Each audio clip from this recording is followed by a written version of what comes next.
it's important? Objection, Your Honor, to relevance. How? Objection, Your Honor, relevance. Can I finish my question? This is an alleged violation of law for evading arrest with a motor vehicle. Is that correct?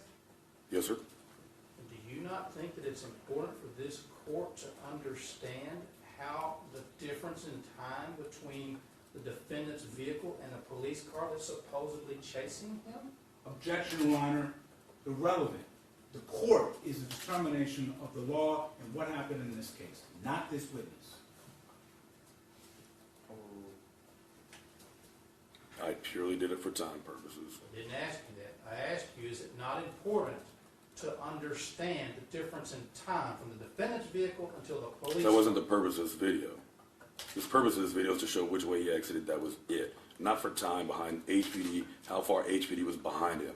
This was just to show which way he exited. But when you put it into evidence, you didn't say, Judge, this is only just to show which way he exited. You didn't make any disclaimers, did you? Objection, Your Honor, asked and answered.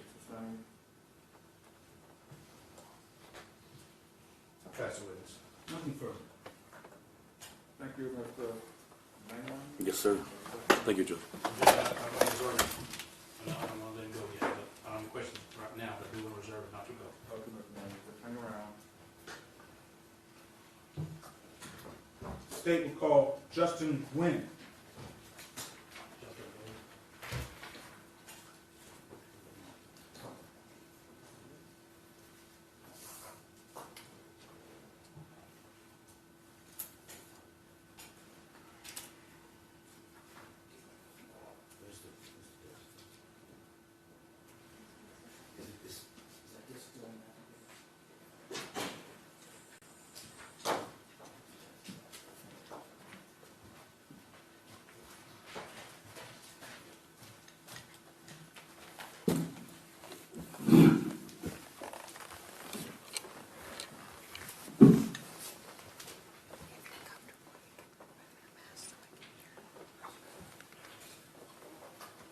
May I proceed, Judge? Yes, sir. Can you please state your full name, spelling your last name for the record? Okay. I'm Officer Justin Nguyen, Nguyen. And how are you employed? How am I? Yes, sir. With the Houston Police Department. And how long have you been so employed? 1 year and 8 months. In what division in the Houston Police Department do you work? I'm with the Patrol Division on West Side. I'd like to invite your attention to the date of May 9th, 2021. Do you recall that date? Yes, I do. Were you also employed with the Houston Police Department at that time? Yes, I was. Do you recall getting or responding to a call involving an animal? Yes, I do. Can you please explain to the court the nature of that call and what you did as a result of you getting that call? So I was dispatched to an animal vicious code 2, which basically means dangerous animal that can cause harm to anyone on the loose. Animal Vicious Code 2. Yes, sir. What does Code 2 mean? It's a priority list. Basically, any code 2, we have to activate our body cams while we're en route to that location. And did you do that in this case? Yes, I did. Is animal vicious? Yes, sir. Is that a potential violation of a city or state ordinance? Depending on what it is, it is. Okay. And at that point, did you arrive? What happened when you arrived? I observed multiple people in the street, a car parked in the road, an individual yelling at another vehicle. Okay. And did you observe any animal or anything like that? I did not. Did you observe, were you concerned with any of the breach of the peace or anything? I did. With the dangerous animal on the loose, the only thing we wanted to make sure was everyone was out of the street, back in their house, and safe. Okay. And when you arrived on scene, what did you do? I immediately got out of my vehicle. Well, I turned on my emergency equipment, got out of my vehicle, and started telling people to get back in their vehicle. Were you by yourself or with someone? I was not. I was with my partner, What's your partner's name? Officer Keith Englishby. Okay. And were you driving or were you the passenger? I was the passenger. Okay. So when you arrived, tell the judge what kind of police car, if it was a police car, that you were driving. We were in a marked Explorer. Houston police on sides with our lights on top. And what kind of car was it? What kind of vehicle? Ford Explorer. Okay, it's black and white that you see? Yes, sir. Okay. And how were you and your partner dressed that day? In uniform. Okay, like you were in court today? Not exactly, but I had my police, Houston police, and police on the back with my name on it. Okay, with patches on the side, badge on the chest? That's correct. Gun belt? That's correct. Okay. And so it was clear, it was what you go to work with every day, is that correct? That's correct. Okay.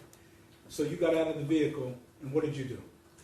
I immediately started telling people to get back inside their vehicles, making sure we took control of the scene. And were you able to control the scene? At the moment, we walked up to that individual and they told us, I'm sheriff's deputy, and that's when the vehicle took off. Okay, let's back up a little bit. You said you walked up to an individual. Yes, Can you tell us a little bit more about the individual? What was he, how was that individual dressed? I'm not concerned with what he was saying to you, but what happened? Okay, so the individual was dressed, I believe, in a black t-shirt with long pants and a gun on the side, holstered. Okay, and did he not tell me what he said, but did he address you in any way? After I yelled at him the second time. Okay, and was there any vehicle in his proximity? Yes, there's a white pickup truck and a white Jeep Cherokee. Okay, and once you got there, what did you observe the Cherokee, the white Jeep Cherokee to do? Accelerated at a high rate of speed onto the front lawn of a neighbor's residence, and then continued westbound onto Ivy Wall Drive. Was that a dangerous maneuver? Yes, it was. Was that a lawful maneuver? No, it wasn't. Okay, and what did you do as a result of seeing that?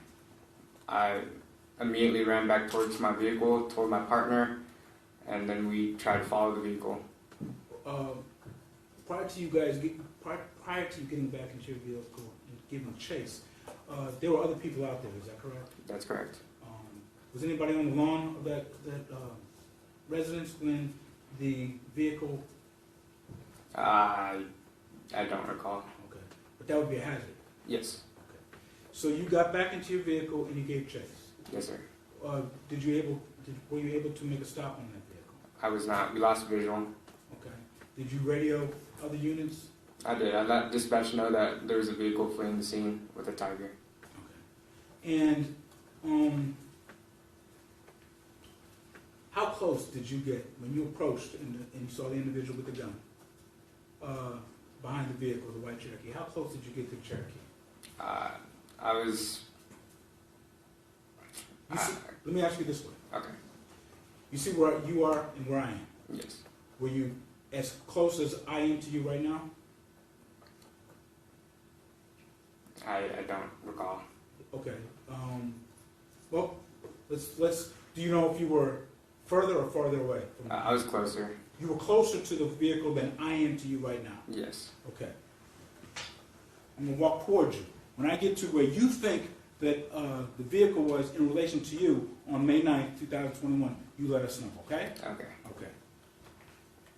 You stop there. Right here. Yeah. Okay. So about 12, 15 feet. Yes. Okay. Now, when you guys arrived, prior to getting out of the car, you said your lights were on. Yes, sir. I activated them. Okay. What time of day was this? It was around dusk. Dusk. Around 8 o'clock. Okay. And so your lights were, when you activate those lights, which lights on your car come on with the switch that you flick? The switch, I pushed it all the way to the end. It will activate both the front and the back. So which lights were lit that night? The front and the back. Okay. And what is the purpose of you hitting those lights? It's to show that the police are here, to show presence. Okay. And what was the purpose of you getting out of the car? It's so I can start controlling the scene. My partner was on the PA system telling everyone to get in the vehicle. Okay. Okay. May I approach you? Were you able to observe some videos regarding the scene that night? I was. Were you able to observe, I want to show you a video, State's Exhibit 1.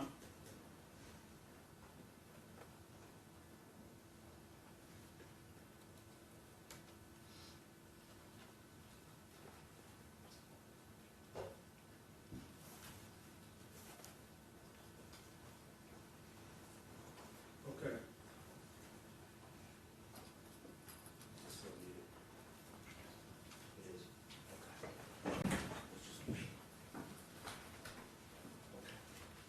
Judge, I would ask you notice of the court one last time, so this witness can show you where he was in that video. I'm not sure, because we, So I can, if the witness could, okay, yeah, there you go. well, that's all they want you to Well, point Judge, out. if you could come down. I can. Okay. So let me play this. Okay.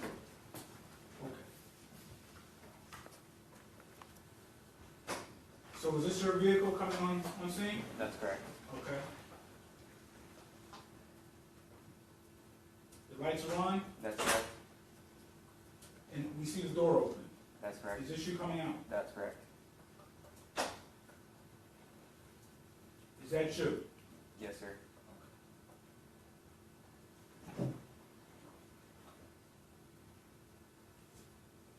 Because we just saw the vehicle pull away. Is that the vehicle that you were talking about, that you were about 15 feet away from? Yes, sir. Okay, is that the vehicle that you gave chase to? Yes, sir. Is that the same vehicle that drove across the lawn of the property next to that driveway? Yes, sir. Thank you. You can have a seat.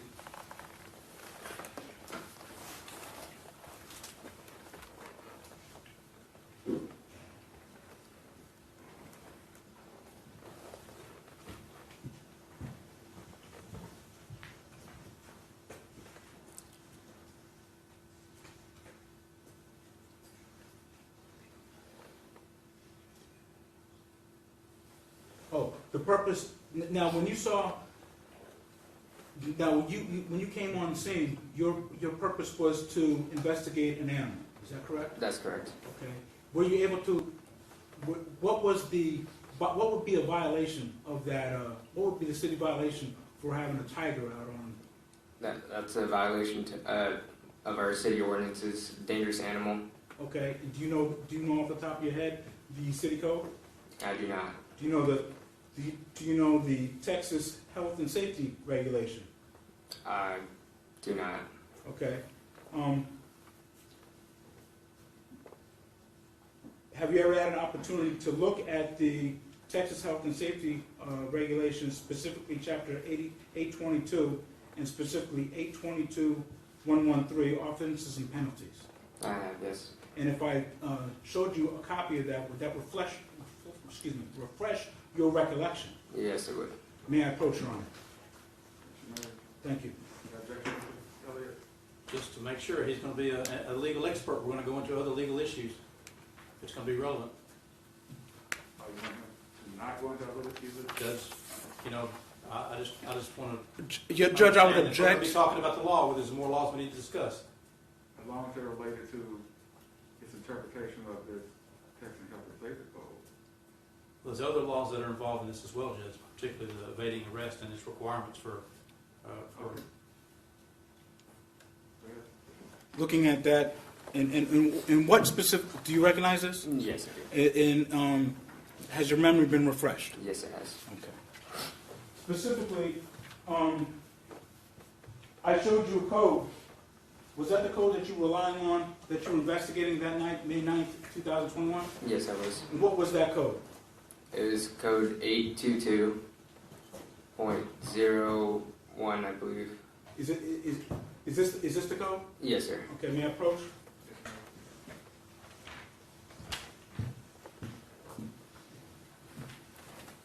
Can you take a look at that for me?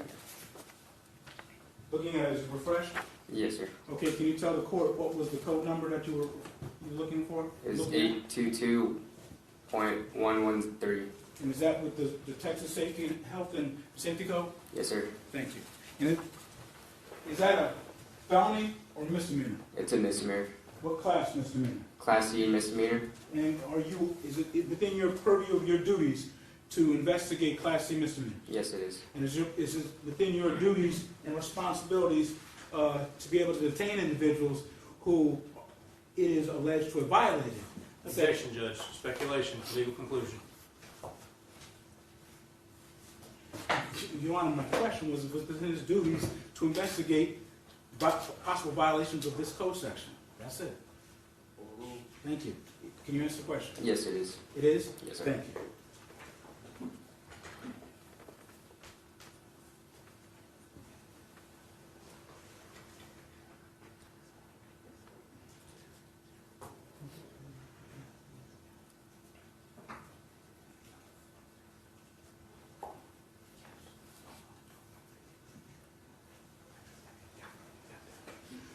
Pass the witness, Your Honor. Thank you, Judge.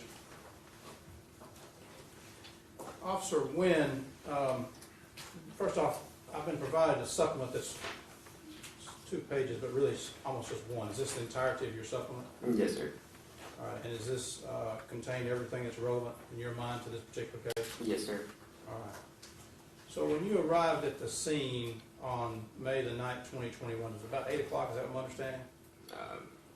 Give or take? Yes, sir. And you said that was dusk, right? Yes, sir.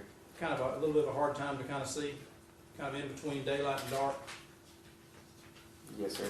All right. And can you tell me what, I want to know, what did you hear?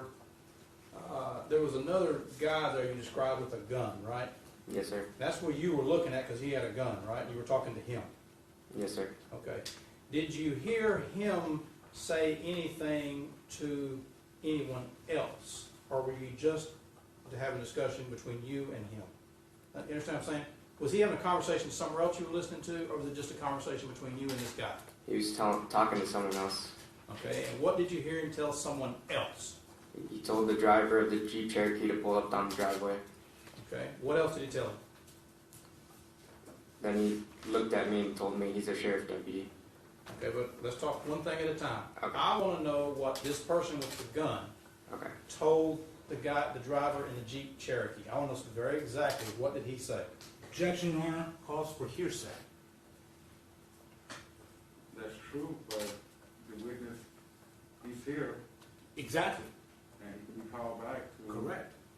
correct any testimony there. Well, that would be impeachment. That would be impeachment, Your Honor, and that would be improper for this witness. Mr. Elliott, what do you have to say about that? Judge, it's already been testified to, number one, and number two, it is impeachment, and we're going to get the version of what he heard, what observations he was making at the time. He's already testified. The state elicited is what his observation at the time, and what he heard, his present sense impression, 803.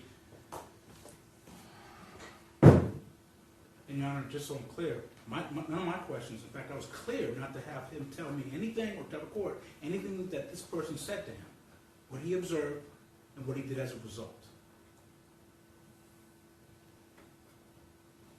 So, Mr. Elliott, found it ruled.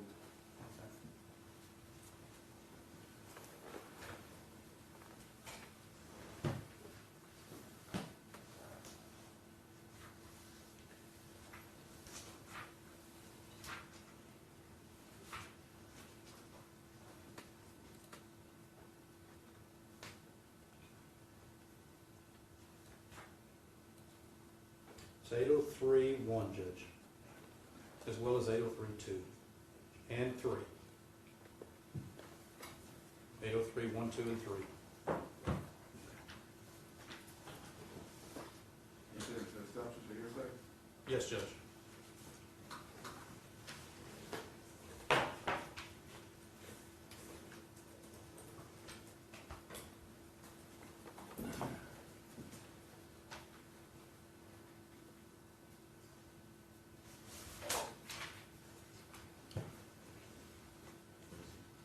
Which section are you reading? Present sense impression, the statement describing or explaining an event or condition made while or immediately after the declarer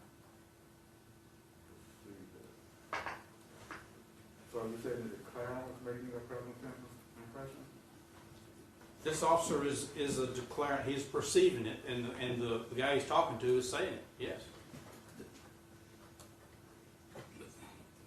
If I may, Your Honor. Go ahead. Yes, sir. The person with the gun would be the declarant.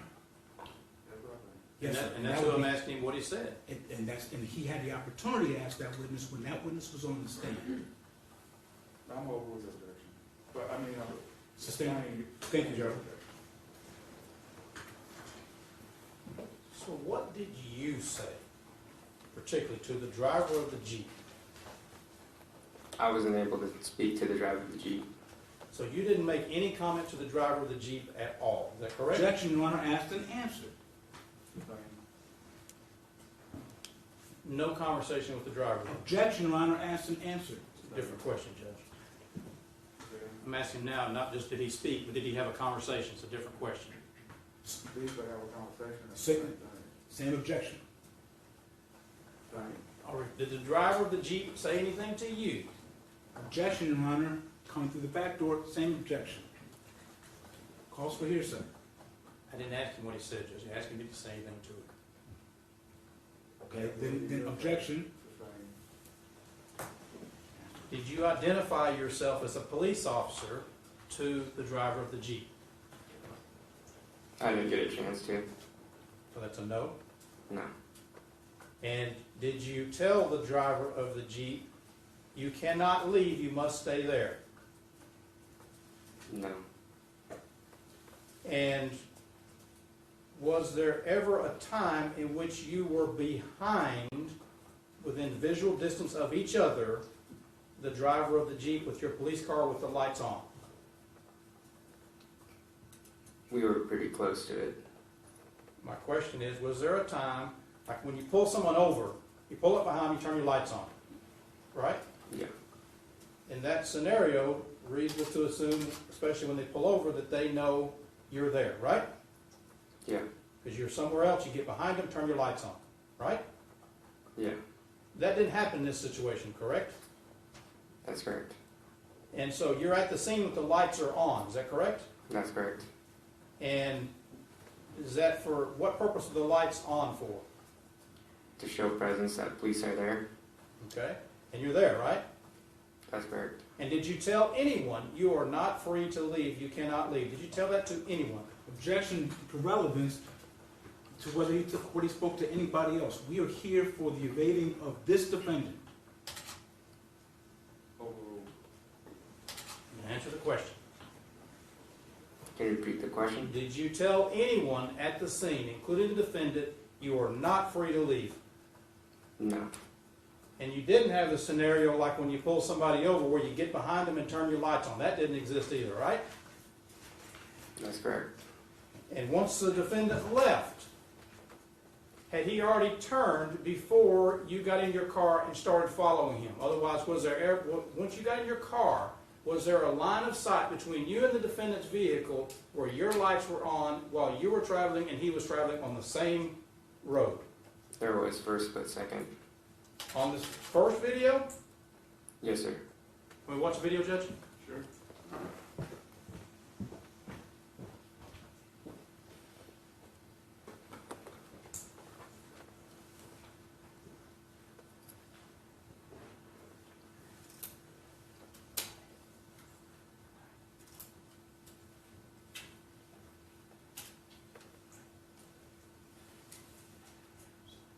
I'm showing the video that ends in 12248.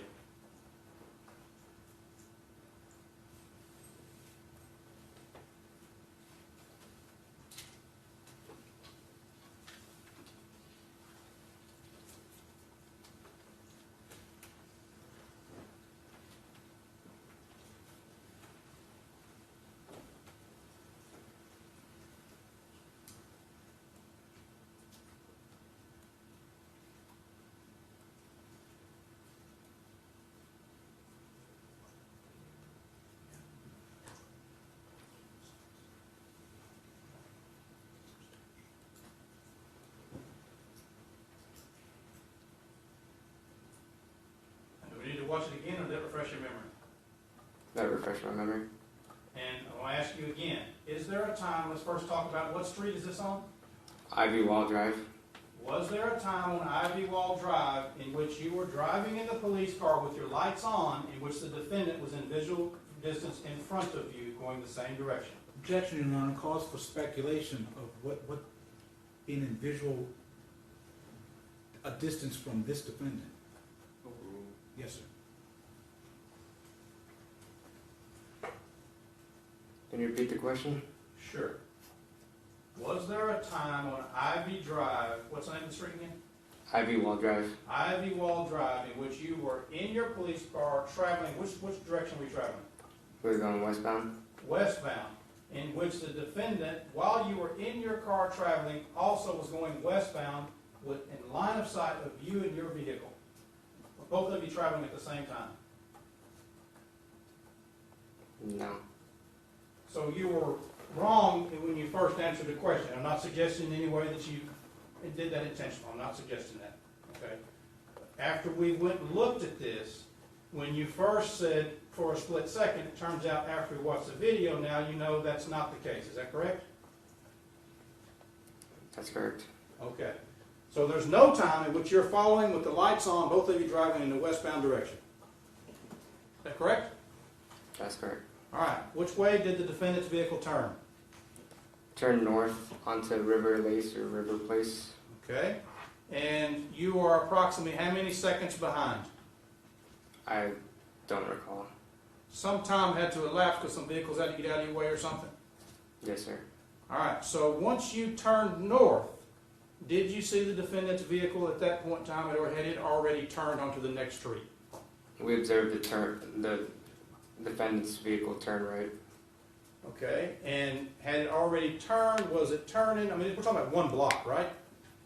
It was in the process of turning. And how many blocks? It's 2 blocks, or I don't recall. Okay. Isn't it the next street over? No, it's 2 streets over. Okay.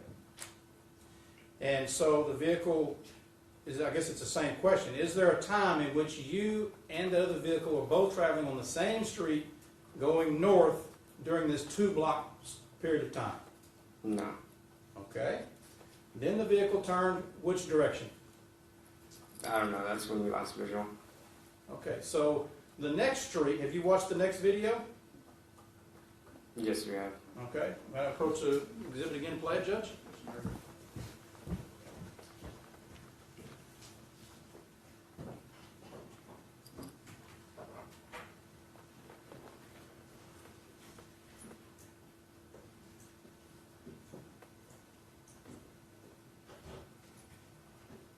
You seen this video before?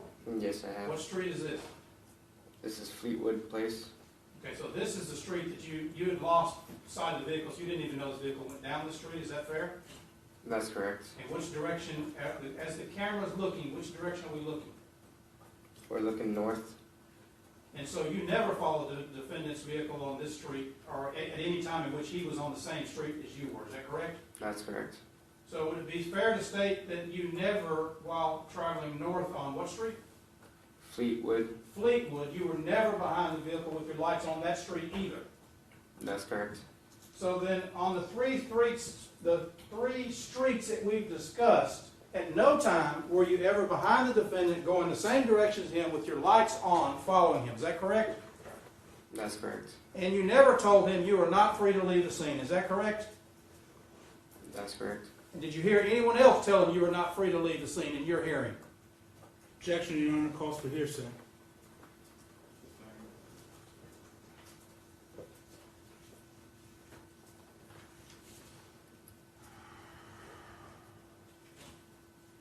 You got your body cam with you? I do not. Did you give it to the state? We didn't get a chance to. So you didn't bring it with you? No, sir. Okay. You think that's could have been important evidence? Objection, Your Honor, relevance. Calls for his opinion. Said he didn't have it. Overruled.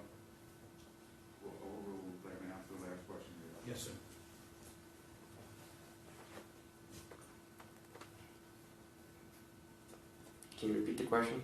That's pretty important evidence, isn't it? Yes, it is. Matter of fact, it's mandated by your department that you use them, right? In this situation of Code 2? Yes, sir.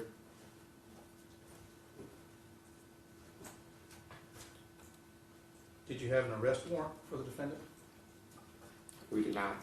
Did you have a search warrant for the defendant or his home or his vehicle? We did not. Did you witness any felonies in your presence or view? We did not. Did you witness any breaches of the peace in your presence or your view? Yes, we did.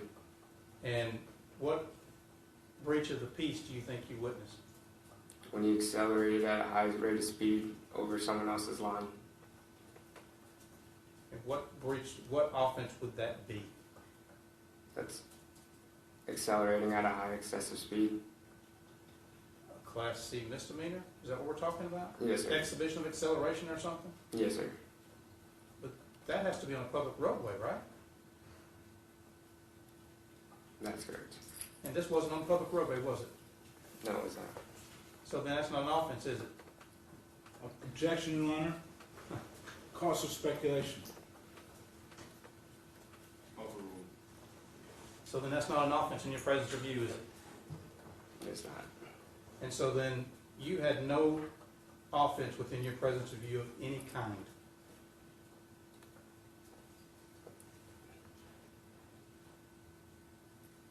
That's correct. All right, I'll pass the witness. Now, officer, you don't have to, when you are investigating a crime or an allegation of a crime, you don't always end up making arrests, is that correct? Objection to correct. leading, judge, and relevance. He's already answered the question. The legal question's already been answered. Overruled. That's correct. Okay. And some of your duties are to, when you get a call, you respond to the scene to do what? To investigate if there's a crime. In this case, on May 9th, 2021, at that location with the vehicle, when you observed the white Jeep Cherokee, what were your intentions towards that vehicle and the occupants of that vehicle? Objection to relevance, judge. Legally, it doesn't matter. He's already testified. Objection, Your Honor, to the talking objection. Objection to relevance. Thank you. What was your intent toward the white Grand Cherokee that was there that day, May 9, 2021? Is this before the acceleration or after? We'll take the first part, before the acceleration. We had no idea, we didn't know anything about that vehicle. We were just more there for keeping everyone safe. And what was the reason for your initial call? What was the purpose of the call? Dangerous animal. Were you ever able to investigate anything dealing with an animal that day? We were not. With regard to after you saw that vehicle pull away, did you intend to investigate that? Yes, we Objection did. to relevance, judge. Overruled. And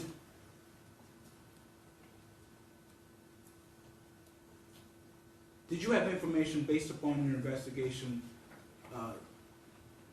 prior to taking off and chasing that vehicle that a tiger or animal had anything to do with that vehicle? Objection to leading. Sustained. The question. Yes, sir. Yes, sir. Did you have any reason to believe that the Jeep Cherokee had anything to do with your initial call that you were responding to? Objection to leading. How was that leading? Doesn't suggest an answer. Action why was he there? Right. Not sustaining his objection? Yes, sir. Yes, we did. You did what? Yes. Objection, judge. There was not a question even there. Sustained. Okay.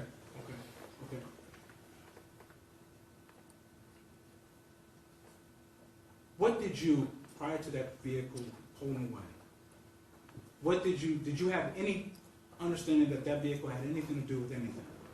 Not at first. Okay. When did you become aware that that vehicle had anything to do with? When that vehicle accelerated at high speed And then the off-duty sheriff deputy told me there was a tiger in the vehicle. Okay. So at that point, so you're there to investigate about a vicious animal. That's correct. Okay. And then you observe the vehicle, you get information that the vehicle is involved somewhere, maybe, I don't know, with the tiger, with a vicious animal. That's correct. And then you initiate your chase. Is that correct? That's correct. Okay. So tell the judge specifically, what are your intentions of stopping that vehicle and investigating? Our intentions was to investigate why there was a tiger in the vehicle.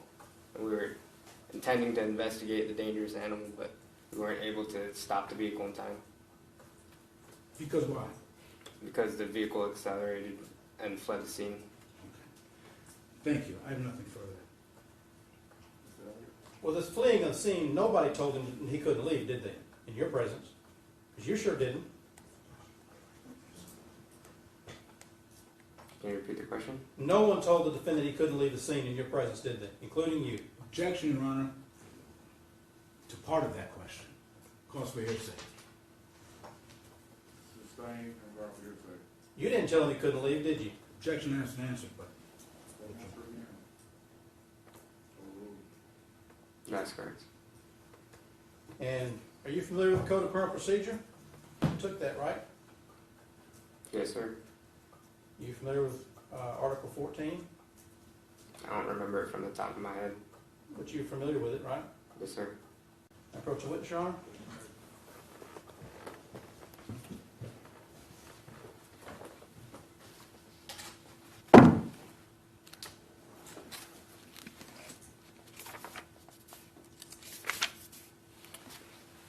Showing you Article 1401, 1402, 1403. I ask you if you can find anywhere in there any legal authorization under the fact scenario that you've described for us to detain the defendant.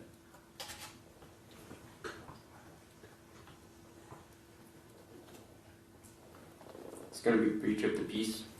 I'm sorry? Breach of the peace. Okay, now this, if you ever aware of any case law that supported a breach of the peace being at someone's own house? objection, Your Honor. I'm presumably beyond the scope of this defendant. I'll rephrase it, Judge. Tell us what breach of the peace you observed, because you were the one trying to make the stop, right? That's correct. What breach of the peace did you observe? Dangerous driving. On private property, right? And after. Okay, now you testified a minute ago that the driving, accelerating was on private property, right? That's correct. No traffic violation, right? Isn't that That's what you correct. testified to a minute ago? That's correct. Okay. And so you think that it's a breach of the peace for someone to drive dangerous? Yes, it is. Okay, do you think he was speeding, driving? I'm gonna get your words.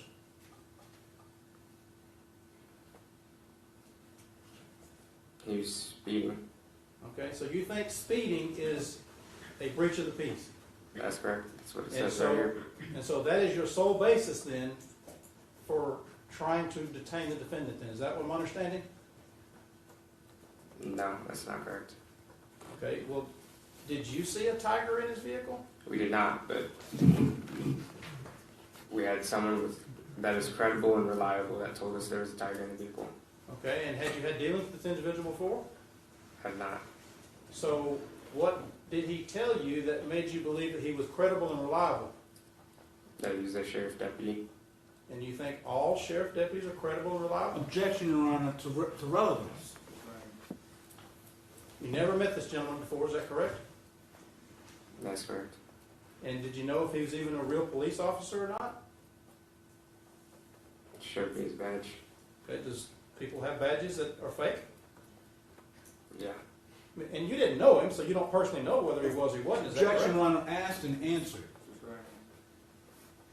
You never had a deal with this man ever in your life? Objection, Your Honor, asked and answered. Did you have anything to verify his veracity? I did not. You didn't see it yourself, right? That's correct. And when you got out there, whatever danger was involved with this potential tiger being out there, You saw no evidence of that yourself, right?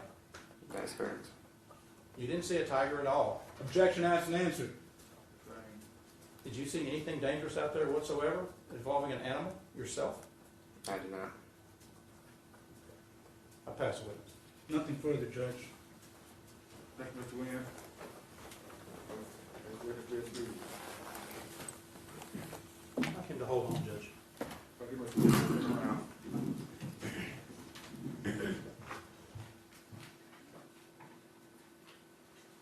And at this time, state rests.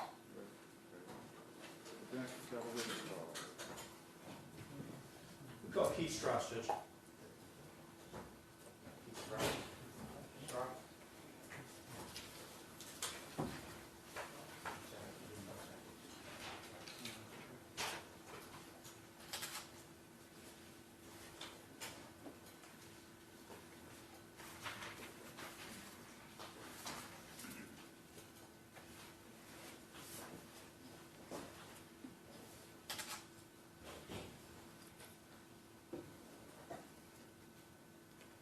I believe you need to be sworn in. Yes, Judge. I'm gonna take a 2-minute break.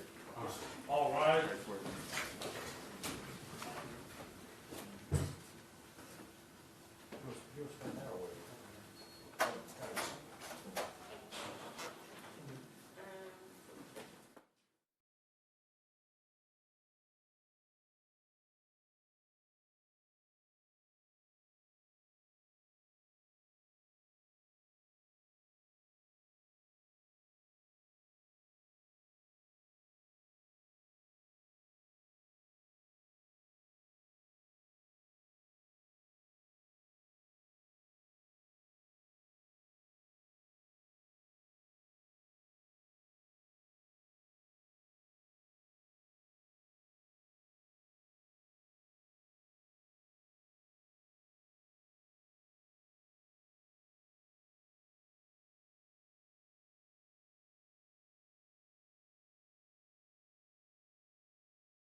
Yes, Judge. Keith Strauss.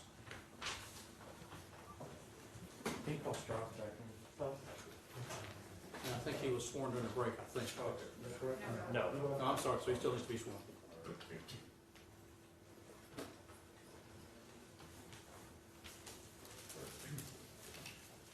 Approach your front, raise your right hand, she's on swear. You do solemnly swear or affirm that the testimony you shall give in the cause now pending before the court shall be the truth, the whole truth, and nothing but the truth, so help you God? You can have a seat.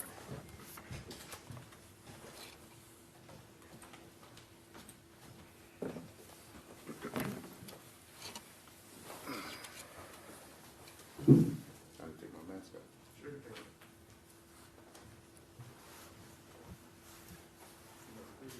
Could you tell your judge your name, please? Keith Strauss. And Mr. Strauss, how are you employed? I'm self-employed. What type of work do you do? I'm a consultant, IT consultant. Doing what? I mean, a little more, give us a little, I'm not talking about the long version, but the short version of what kind of self-employment you do. What do you? I help companies with cybersecurity threats and anything IT related for their businesses. You didn't have anything to do with the breach on the oil line, did you? No, but it's helping my business grow, I'll tell you that. But that is the kind of thing that you would work on. Is that kind of Yes, correct, sir. right? Yes, Okay. And where is your business located? it's at my home currently. And how long have you been doing that kind of work? I've been in the IT business for over 25 years, and I've been doing IT work for IT security work for now 7 years. I guess As an business expert. is booming now, especially with the oil deal, right? Exactly. Okay. So Um, not wanting that to happen, but it happens. It does happen. Mhm. So you work primarily out of the house? Yes, sir. Do you also travel as well? Yes, I do. How much traveling do you do? With COVID, that's been kind of cut to a minimum, so we help deploy remote user workforce, and so I've been working remotely, doing these Zoom and Teams and all these other different ways of having meetings and stuff. How many employees do you have? Currently, it's just myself, and I've got some remote workers that do things for me as well. So you kind of contract them as you need them, so to speak? Exactly. Okay, business is good though now. Business is taking off. All right. Sitting to my left, to your right, is a gentleman in a gray suit. Can you tell the judge his name? Victor Hugo Cuevas. And how are you related to Victor Cuevas? He's my stepson. And you live with his mother? Me and his mom are together, yes. Okay. How long have y'all been together? Over 20, almost 20 years, Okay. And of course, you know why we're here today, right? of course. The judge is going to make a decision on whether he's going to revoke his bond or not. Exactly. So if the judge, of course, one of the options the judge has is to not revoke his bond and leave Victor on bond pending the trial of this case. You understand that, right? Exactly. And can you tell the judge what role you are willing to have in Victor's life if the judge allows him to stay on bond? Well, he's coming back home with me, and he's going to help me with the business. He's got a lot of work to keep him busy with my organization because we've got, like you said, the oil things happening. So I'll have him where I can see him 24/7, and he'll be with me, working for me and doing some things, along those lines. But I'll make sure I keep an eye on it, make sure that we don't have any of this nonsense going on again. Now, you said nonsense. That means not strictly following the court's rules, I would assume? Exactly. And you say 24/7. Do you literally mean 24/7 supervision?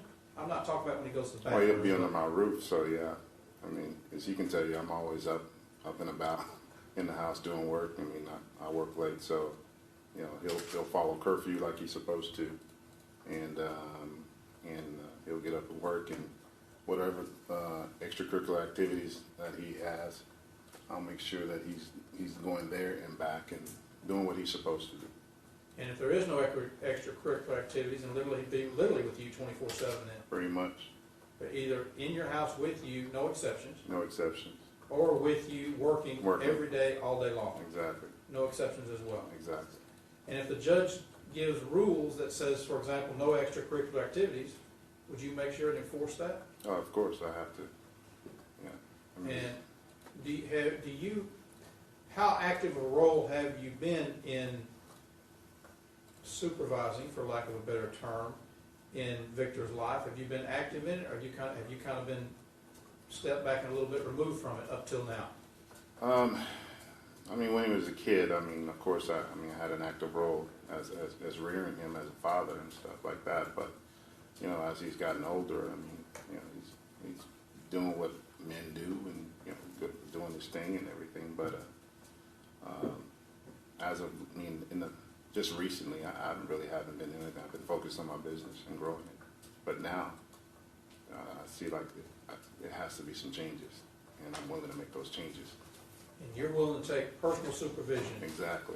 literally, if the judge says so, literally 24/7, other Yeah, than no, when he goes to the bathroom or Yeah, something. this is too much. Yeah, I'm gonna put the hammer down. It's time. Okay, and you're willing to do that? Yeah, I'm willing to do that. Yeah, and he knows. Victor knows me. So when I say I'm gonna do something, it gets done. And do you have any, when you have told Victor to do things specifically, and when you have had involvement directly with him, Mm-hmm. does he listen to you? Yes, he does. And does he backtalk you or anything else? No, he's a good kid when it comes to that. You know, he does respect me, but when I tell him to do something, he knows when I mean business. And you are willing to step up. You understand, this is gonna maybe fall a lot on your shoulders. Yeah, I understand. That's why I'm here today. That's why I'm And here today. you are willing to step up and tell this judge, I will make sure whatever you say, Yeah, no, I will do it. You know, I'm putting my word on the line. I mean, putting it all on the line here for Victor and for our family. You know? And you know Mr. Patterson, right? Yes, sir. If Victor, for instance, does something he's not supposed to do, will you call Mr. Patterson and say, look, he's not listening to me? In a heartbeat. And you wouldn't have any hesitation or inclination not to do that? No, Victor knows that too. So you're not gonna put up with any garbage from him? No. And you're willing to do this? Oh yeah. Yeah. All right. Pass the witness, Judge. Thank you, Your Honor. Good afternoon, Mr. Strauss. My name is Christopher Barr, and I represent the state in this case. Okay. We haven't spoken, is that correct? No, we haven't. Okay. I have a few questions for you. Okay. You said that you're willing to take the defendant back into your home if the judge is so inclined to make that an option. That is correct. Where do you live? I live in Lakes of Bellaterra. Where is that? It's in Richmond, Texas. So it's local. So it's local, yes. How long have you lived there? 12 years.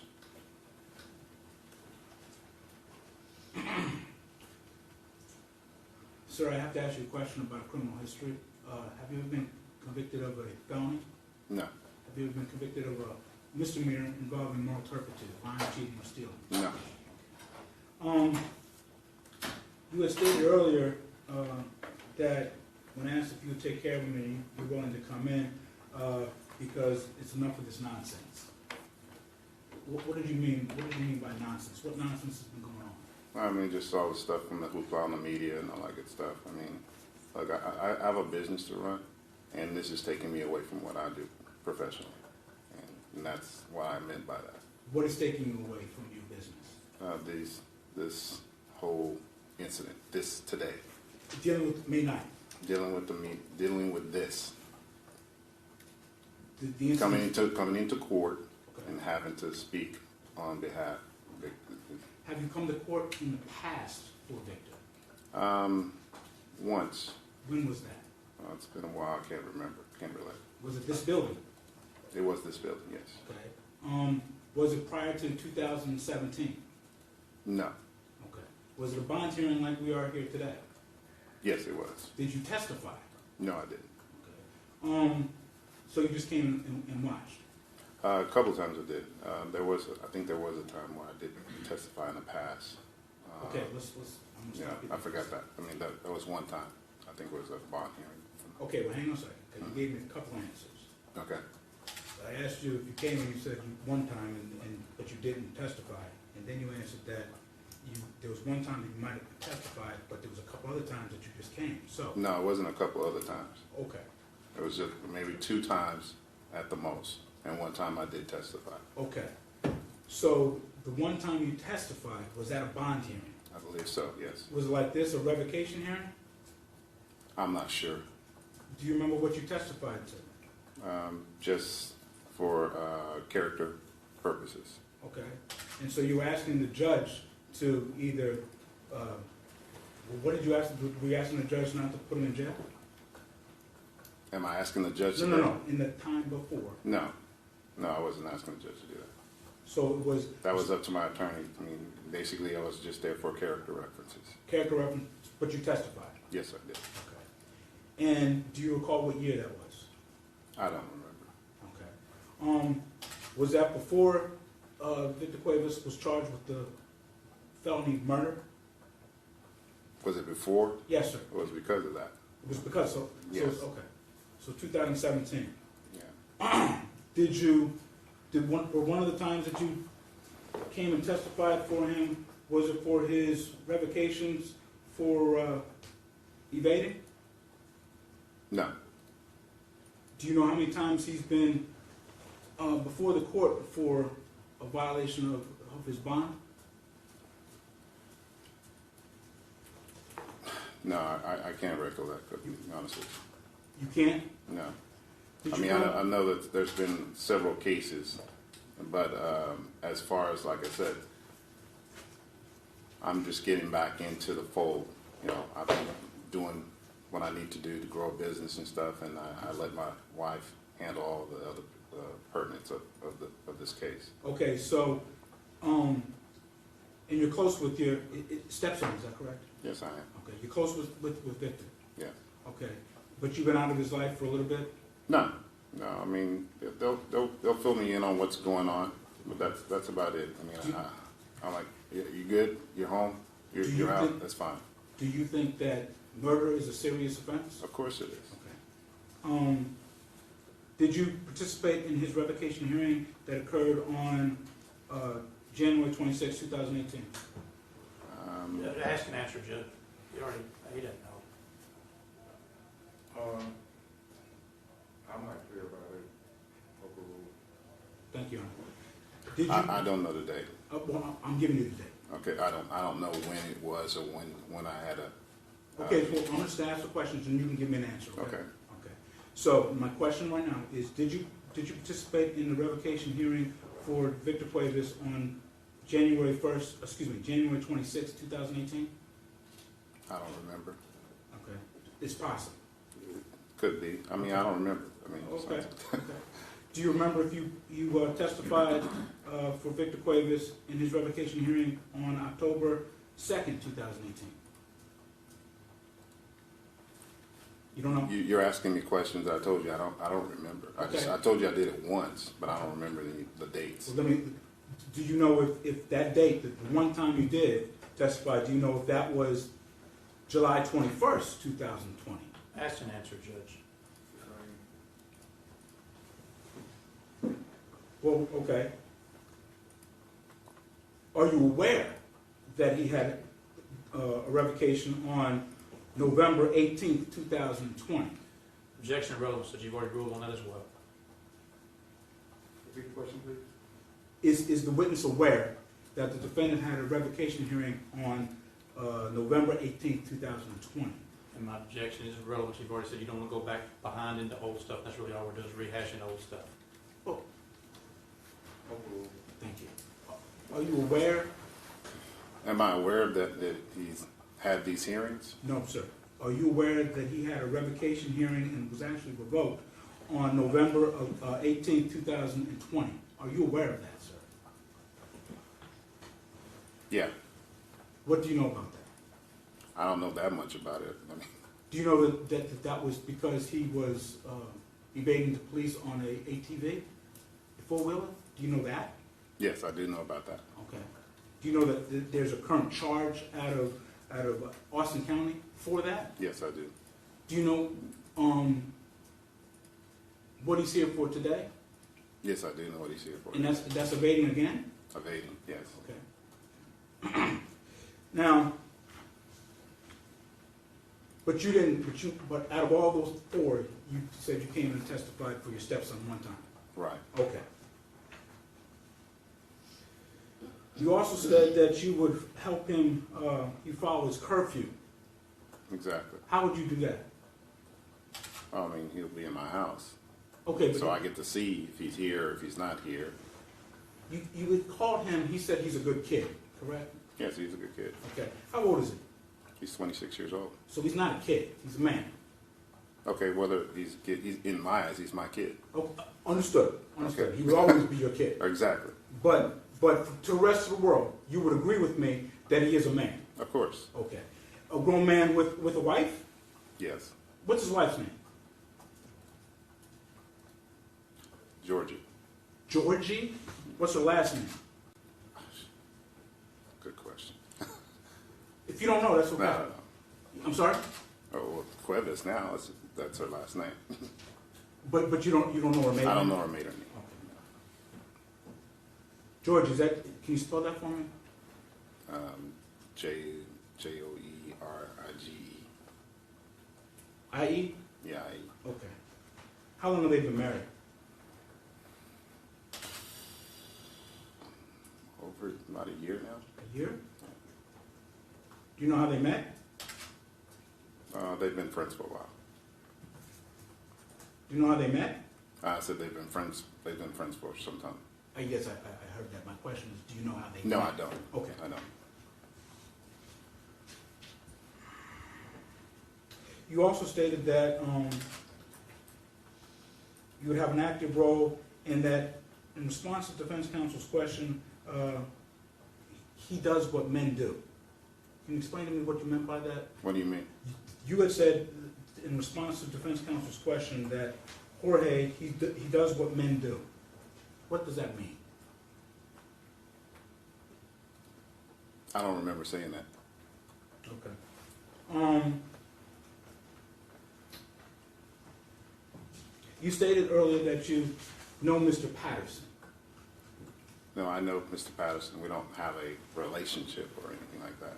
Okay, well, I know who he is. okay, have you ever had a conversation with him prior? Not really. No? I mean, we maybe spoke in turn after that one hearing, the couple of hearings and stuff. Okay. So, have you ever given Mr. Patterson a call before? No. But you were aware that all these other violations and all these hearings that we've had? Yes. And you know that Mr. Patterson, and prior to today, you knew Mr. Patterson was the supervisor for your stepson? Yes. And you knew about all this mess that's been going on? Yeah. So. And yeah. you never felt that you could call him and tell him what was going on, where your stepson was? I mean, yeah. If I could have called. I'm sorry? Yeah. Yeah, you could call him, or yeah, you Yeah, I did could call call him? him. Yeah. And what would you tell him? Tell him about what?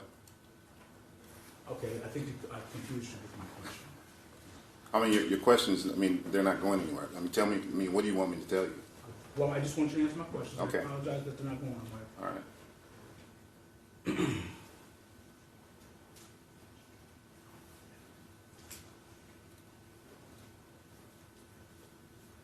The last time you testified for, Okay. your stepson Mhm. at a bond hearing, like we are here, a Right. revocation hearing, Right. did you think that was going to be the last time you testified? You would have to testify? Yeah. So you're surprised that you're back here again? Of course. Now, if the judge were inclined to allow Mr. Cuevas to come stay in your house, Mhm. you had talked about your consulting business. Mhm. Would you stay in the house would you work from home all the time? Well, I mean, at this time with COVID still, I Right. mean, we do video conferencing a lot with clients, and for the most part, yeah, we'll probably be in the house a lot. Okay, but that wasn't my question. You Okay. would stay in your house with the defendant the whole time? Not the whole time. I mean, I would actually bring him with me on a meeting sometimes. Sometimes. Yeah. If, The times- if he's not needed there, you know, I mean, he can stay home. He can stay home. Yeah. Who's watching him then? We have other people in the house. Who? Grandma. How old is my grandma? wife. How old is grandma? She's probably in her early 70s. Okay. Mhm. Who else? Brother-in-law. Okay, what does he do? He's self-employed. Okay, but what does he do? I don't know. I mean, he has his own, he's working on a t-shirt business right now. Okay. Are you sure he works on a No, business? that's what he's telling me. He's working on a t-shirt business right now. But that's your brother-in-law? It's my brother-in-law. He lives in your house and you're not sure exactly how he makes money? Yeah, I know how he makes money. How does he make He's money? working on a t-shirt business right now. It's kind of a little side deal. Who else is in the house? My wife and my daughter. Okay. And how old is your daughter? She's 12. Well, 13. Okay. Why hasn't Mr. Cuevas stayed with you, or you brought this up, you used this avenue prior to this day, taking him in? He was with us prior to moving out a When? year ago, before he got married. When was that? That was about over a year ago. Okay, so that was after 2017. All right. So, I mean, he had his hang on a own. second. So, he had his bond revoked in January 26th of 2018. Was he living with you then? January 26th, 2018. I don't know, man. I mean, he's been with this, I mean, in 2018, yeah, Yes. I would probably say, yeah, he was there. Probably. Okay, so he was living with you when he was violating the terms of his bond. Yes?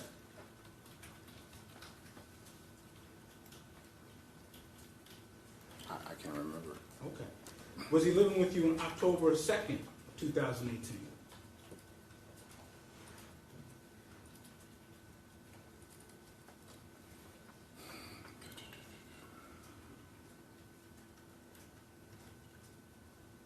No. What is he, so he moved out between January of 2018 and October 2018?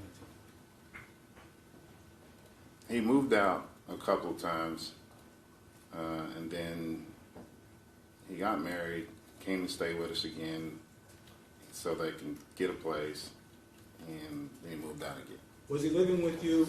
So, I mean, I can't tell you what dates they were, or when and where, or what time frames, Sir. and then with all the different Sir, hang on a incidents that second, hang on a happened. second. Well, I'm just telling you. Well, sir, I understand that you're Okay. trying to tell me, but I have to ask the questions, Yeah, I get it. and you have to answer them, if you can, okay? Yeah, okay. All right, and what I'm asking is, if you recall, Mm-hmm. your stepson, not a stranger, your stepson living in your house at specific times. And if you don't know, please just answer. No, yes or I don't. I don't Okay, know. well, I haven't asked for it. I'm not Okay. finished yet. Okay. Okay. So now I want you to think back. July 21st, 2020. Was he living in your house? Your stepson was living in your house that time? Yes. Okay. That's when he was revoked. Was he living in your house in November 18th, 2020? Was he living in your house then? Yes, he moved Okay. out then. So, according to you, at least these 4 dates that I gave you, he was living in your house at least 3 of those times. Right. Okay. And those 3 of those times, his terms of his bond were revoked while he was living with you. Why is it going to be different this time? Why is it going to be different this time? Yes, sir. Because I'm going to be on it. Why weren't you on him these 3 previous times? He's on bond for murder.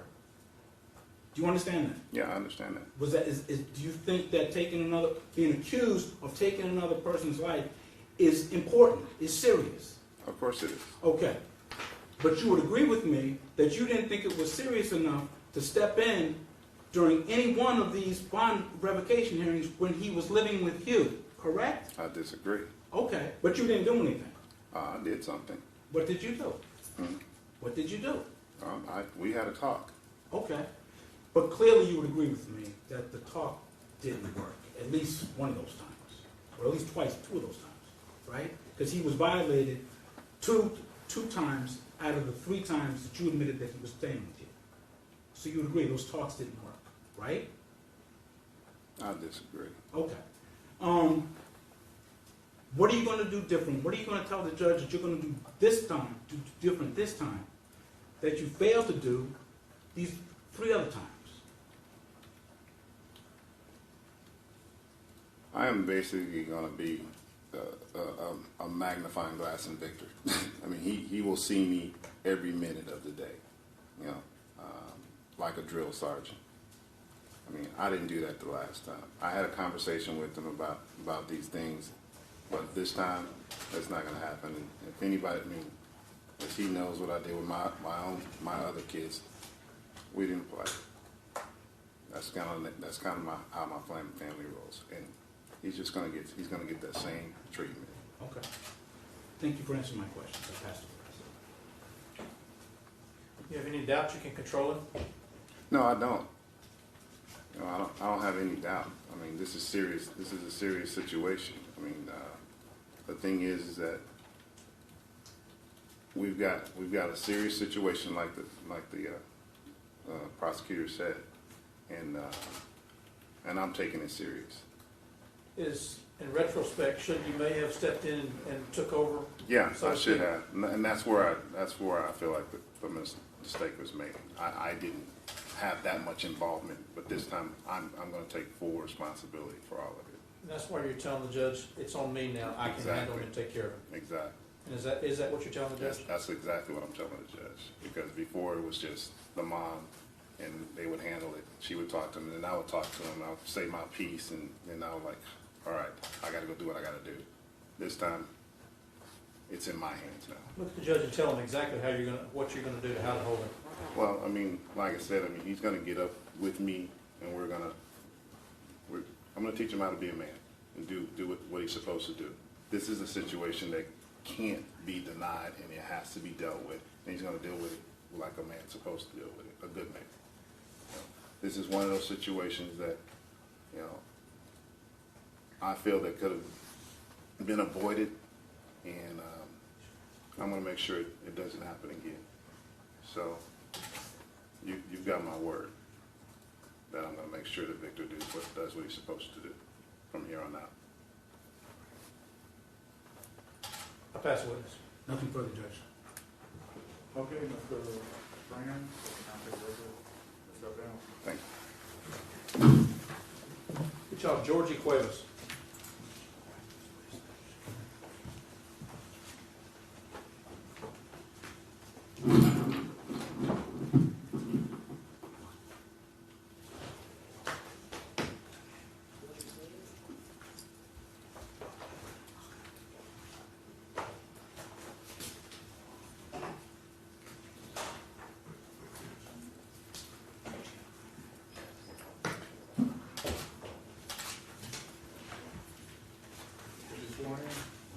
Yes, Judge. Yes, Ms. Warren.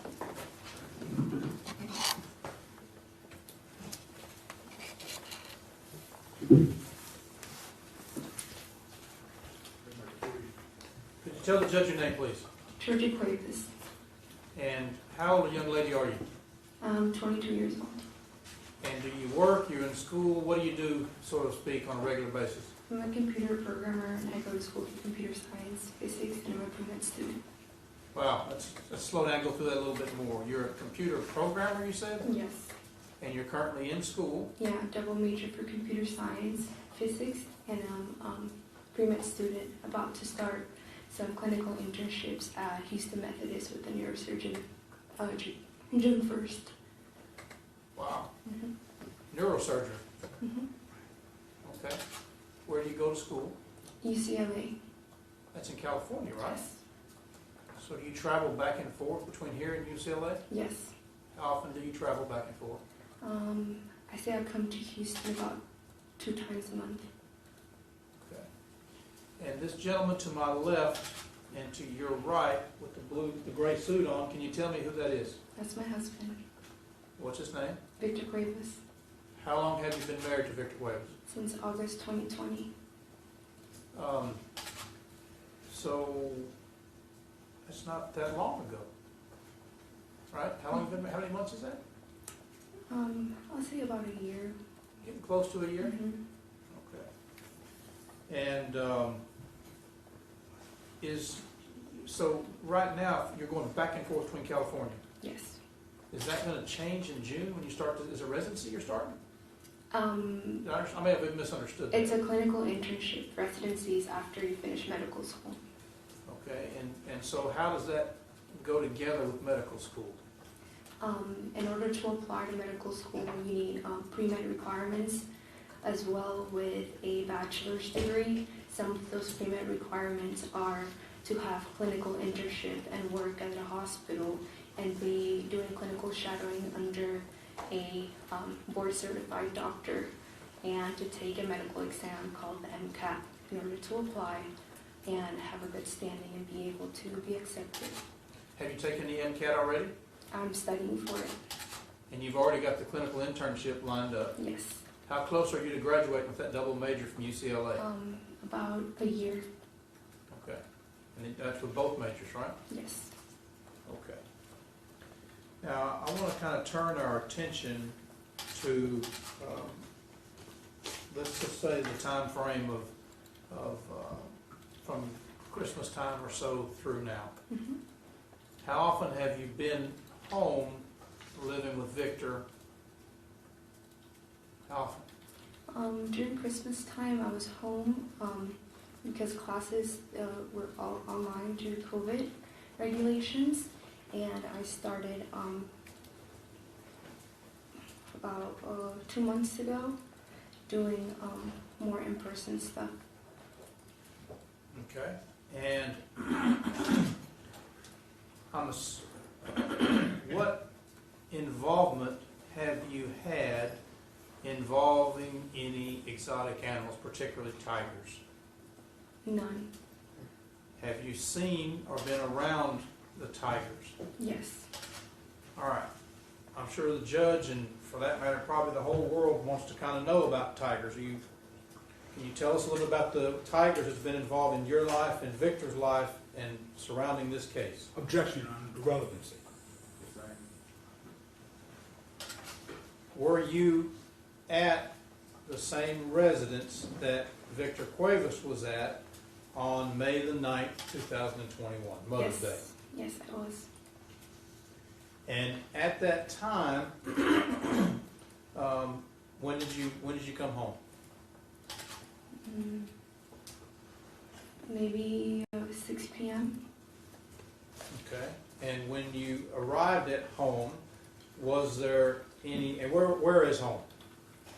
Home is in LA and in Houston, or what's the specific question? Okay.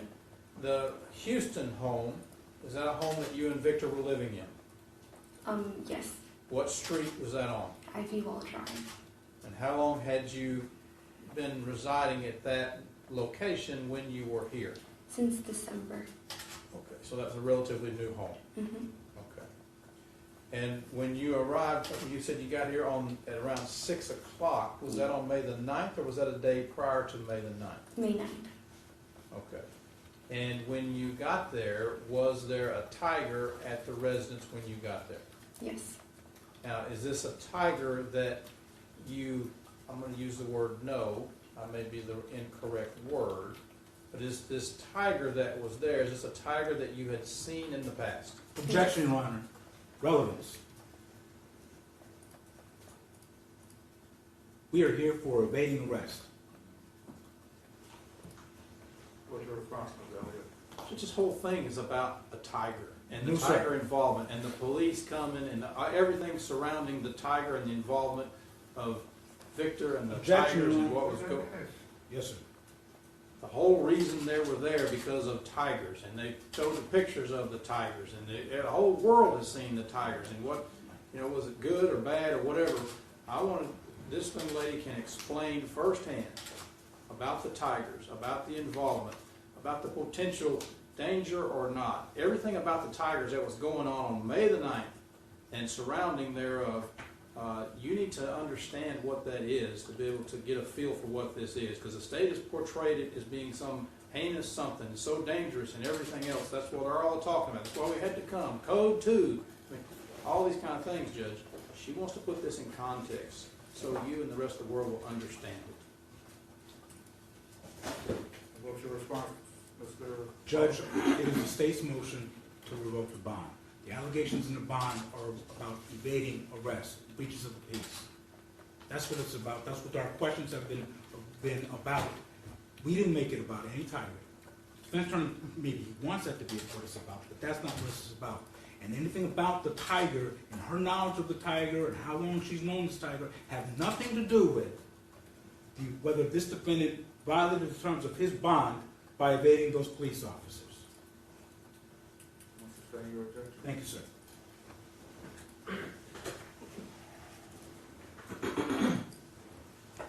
So on May the 9th, you were at the residence, right? Yes. I'll turn your attention more closely to around 8 p.m. that night. Were you there then? Yes. And did you hear anything unusual going on? Yes. And tell the judge what it was that you heard that caught your attention.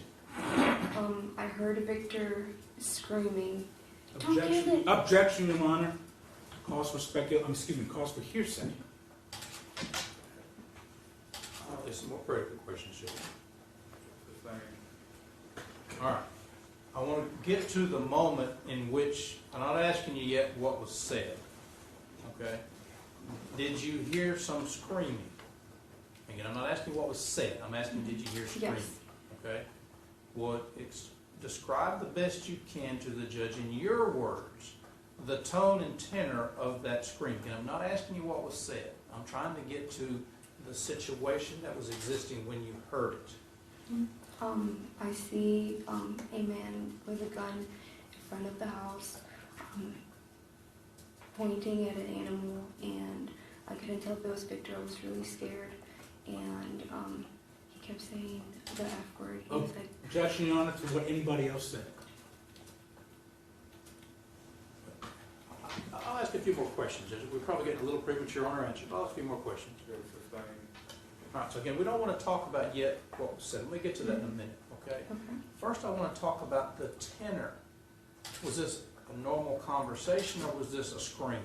No, it was a scream. He was really angry. I didn't know what was going on. Okay. Screaming and angry, right? Those are your words. Yes. Was it loud? Yes. Was it excited? It was scary. Okay. And did you look out the window and see some event going on? Yes. And did this, was excitement, for lack of a better term, was it going on in relation to what was happening in your front yard? Yes. And was this, from your perspective, was this perceiving the event that it was happening right then? Objection to leading. In regard to receiving the event, overruled. You can answer. Yes. All right. And was both people, again, I'm not yet asking you what was said, but with both people, Victor and this man with the gun, were they both saying things at high voices? Objection, Your Honor. I withdraw. Yes. And was both of their voices this excitement that you just described? Yes. And was it, in your opinion, from watching it, was it in relationship to what was happening? Yes. Okay. What did the man say? Objection, Your Honor. First of all, a call for objection. I don't know which man it was, but it really doesn't make any difference. The man with the gun, for clarification. Objection calls for hearsay.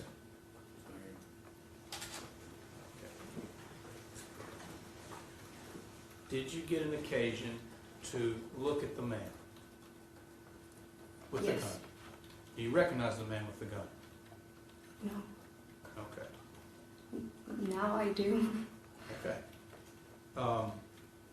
What happened next? After he finished grossing him out, he took the animal back inside, and he said, "I'm gonna Objection. put him in a place." Objection. She's eliciting hearsay. She's saying what somebody else said, Judge. And that's my objection. Hearsay. As far as to what someone else has said, Correct. I just hear her saying somebody took the animal back in the house. that hearsay? Well, what I heard is she said, and then I objected, she said, and I heard them say, and then I objected, because I presume that that's what Okay, they're heard them say, I was sustaining the objection of hearsay. Thank you, sir. What did you see Victor do? Leave the house, and then I stayed behind. Hold on, I want to break this down a little further, okay? From what you saw, your observations, not what people said, Mhm. was there anybody in danger in that front yard? No, Okay. And did the man with the gun, did he endanger anyone? Objection, Your Honor. Cause for speculation. This is her perception, Judge. She's watching it. I'm not asking what people said. That's not what he asked.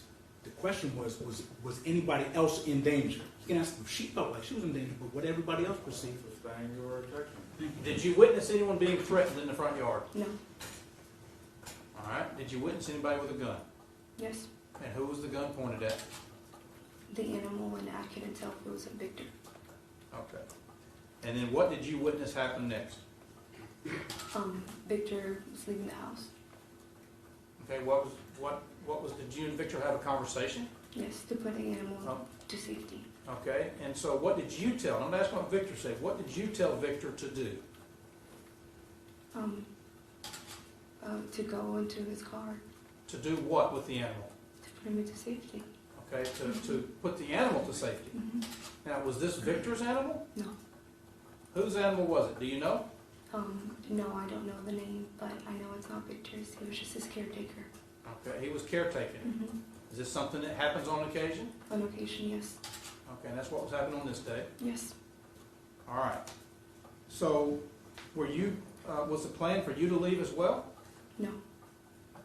Were you good? I was Sorry. leaving because I was really scared and I wanted to get out of the situation. I didn't know this man with a gun in front of the house.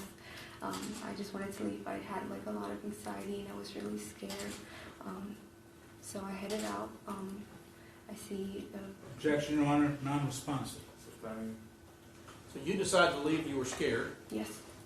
and Victor, you told him to leave to get the animal to safety, Mm-hmm. and that's what was happening, right? Yes. What was going on outside? Was there like a mob of people out there? I was in front of Victor in my car, and I see the man with the gun behind him trying to block his way, and that's the only person I see, and I'm really scared. Did anybody approach you? Yes. After Victor had left, I stayed there, and he went to knock on my window really violently, and I was really scared, and I lowered down my window and I told him I was really scared to talk to him, and he smelled and seemed to be drunk out of his mind and furious. So I told him I didn't want to speak to him. He showed me his badge, and I said I wanted to speak to an officer in a suit because I didn't feel safe. And I said that I was having a panic attack, and he asked me if I wanted an ambulance. Objection to what anybody else said. Sustain. All right, so let's kind of break that down a little bit. I want to come back to this in just a minute, but before Victor left, and during the time that Victor left, did anyone say, this is the police, you cannot leave? Objection. You heard. No. All right. And and Victor left, is that correct? Yes. Was the police that you saw after Victor chasing him or anything that you saw? No. Never. Okay. And did anyone tell you or Victor that you could not leave? No. Now, let's talk about the man that you said was intoxicated. Mm-hmm. Had you seen this man in the past? Now recognizing he was like the drunk neighbor that was also always riding a side by side with the Objection and non-responsive. Sustain. So you recognize this man from past experiences, right? Yes. Recent past experiences? Mm-hmm. And what past experiences were those? Objection to relevance. Which goes to the credibility of one of the witnesses testified in here. And he directly testified he did not drink that day, and this is direct testimony to the contrary. He can answer if she knows if he did or not. But You can explain. Victor had mentioned him before, and it was like Objection, Your Honor. This is non-responsive to the question that the defense counsel asked. What was the question again? Judge, I'll be honest with you, I forgot. I'll ask maybe the same question, maybe a different one. So you recognize this gentleman, right? And is this the same gentleman that testified in his courtroom earlier today? Yes. That now that we know is a Waller County deputy? Mhm. This is the same one that was intoxicated at your house on May the 9th, Objection, Your Honor. 2021, in your opinion. Objection, Your Honor, to leading. Tell the judge his condition, in your opinion, on May the 9th, 2021. I was really scared. He was screaming and furious and red and smelled like alcohol and was knocking violently on my window. And I was scared to roll it down. And when I rolled it down, I told him I was really scared because he had a firearm on his Objection, hand. Your Honor, is non-responsive. The question was, describe the demeanor. The witness keeps describing her demeanor. Non-responsive. I think she was describing his demeanor, I thought. His demeanor? His demeanor. That was the question I heard, the overruled.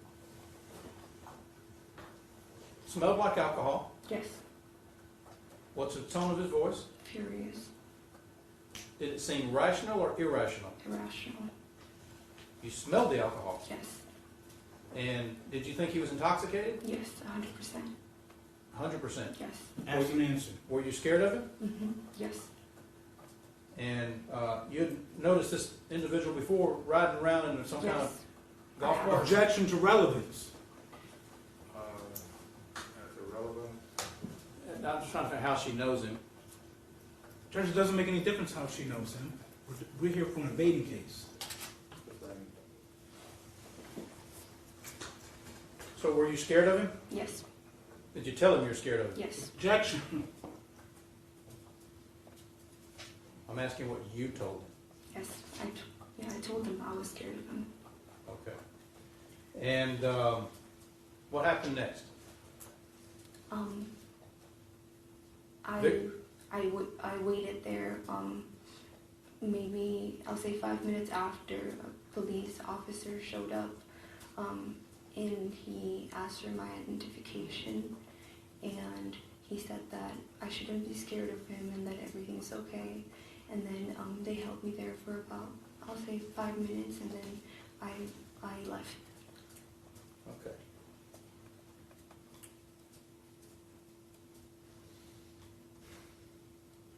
Just a moment, Judge.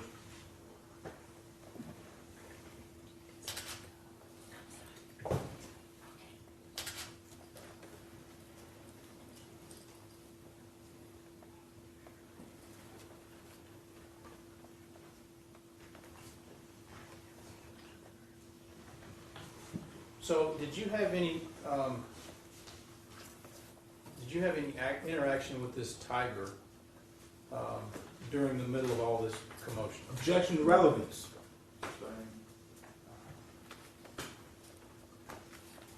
You know the judge's good decision if he puts Victor on probation or not, right? Yes. Okay. If the judge, not probation, but leaves him on conditions of bond, if the judge orders him to do whatever it may be, curfew or whatever else, okay? Mhm. Will you help make sure that he abides by whatever those rules are? Absolutely. Okay. And if there's any financial needs that go along with this, you're working as well, right? No. Okay, do you have the ability to help him some financially if he needs it? Yes. And if there's any financial needs that go along with this, can you help him Yes, as well? I can help him. Okay, will you do whatever it takes to help make sure Yes, that he I will. complies with his terms and conditions of bond? Yes.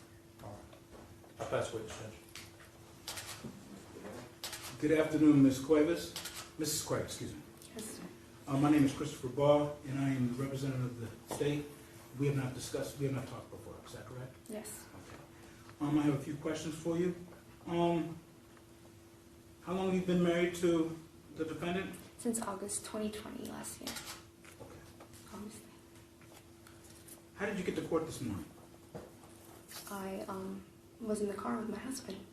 The car with your husband? Mm-hmm. Okay. And what kind of car was that? I believe it was a Bentley. A Bentley? Mm-hmm. Was that your car? No. Is it the defendant's car? No. Okay. Whose car was the Bentley that you arrived in court this morning? His friends. What's his name? I'm not sure. I would be guessing. Do you know what the friend's first name is? No. No? How do you know it? How do you know it belongs to this friend who you don't know what their first or last name is? How do you know that that's who the defendant belongs to? Because I rode in the car and he said that's his friend. How often do you ride in a Bentley? Not often. I've never done it before. Okay. You say that you work. No, I don't work. You don't work. No. Okay. What does the defendant do while he's up and out on bond? He's a fighter and barber, and he does Airbnb as well. Okay. Okay. So it was your friend giving you both a ride. Anybody else ride with you in the Bentley? No. You stated that you come to Houston 2 times a month. Yes. How often have you been doing that? Since 2 months ago. 2 months ago? hmm What were you doing before that? I was here doing online school. Okay. And so sometimes during the time that you've been married to the defendant, you were still living in LA. Mostly here. Okay, but you... All right. So, just so I'm clear, you've been traveling to Houston twice a month, starting when? About 2 months ago. 2 months ago. hmm And then prior to that, you were always here. Mainly here. And where else would you? LA, taking care of matters. Okay. What matters are you taking care of in LA? School. School. hmm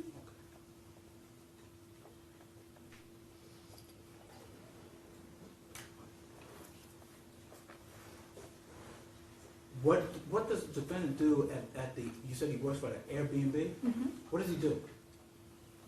He rents a property. He rents property. hmm Is it his property? Does he own the property, or is it somebody else's property? I believe he and his friend help each other. I think it's his friend's property, but I'm not sure. Do you know what the friend's name is? No. Is it the same friend that owns the Bentley? No, I don't think so. Do you know how old the friend is? No. Have you ever seen the friend? I would be guessing. No. You'd be guessing if you've ever seen the friend? Yes. So if that friend walked into this courtroom today, you wouldn't be able to tell this court that's the person who owns the Bentley? If you walked in today, then I would tell you that was the guy that drove us here today. I don't know who Okay. If he you don't does know, business with. I don't know who he works with. He doesn't share that with me. I don't think it's important. the defendant doesn't share that with you. I've never asked him. Okay. Were you, so you were married in 2020. How long were you dating prior to that? Since March 2020, but we've been knowing each other for about 4 years. 4 years. Okay. Have you ever testified on his behalf in court before? No. No? His last revocation was November 18th, 2020. So you would have been married to him at that point, right? Yes. Okay. You didn't testify at that hearing? No. Why not? I was taking care of school issues in Los Angeles. Okay. So that was more important. School issues. Objection of relevance, Judge. I'll move on. A month before you were married, July 21st, 2020, a month before you married the defendant, he was also revoked again. Did you testify at that hearing?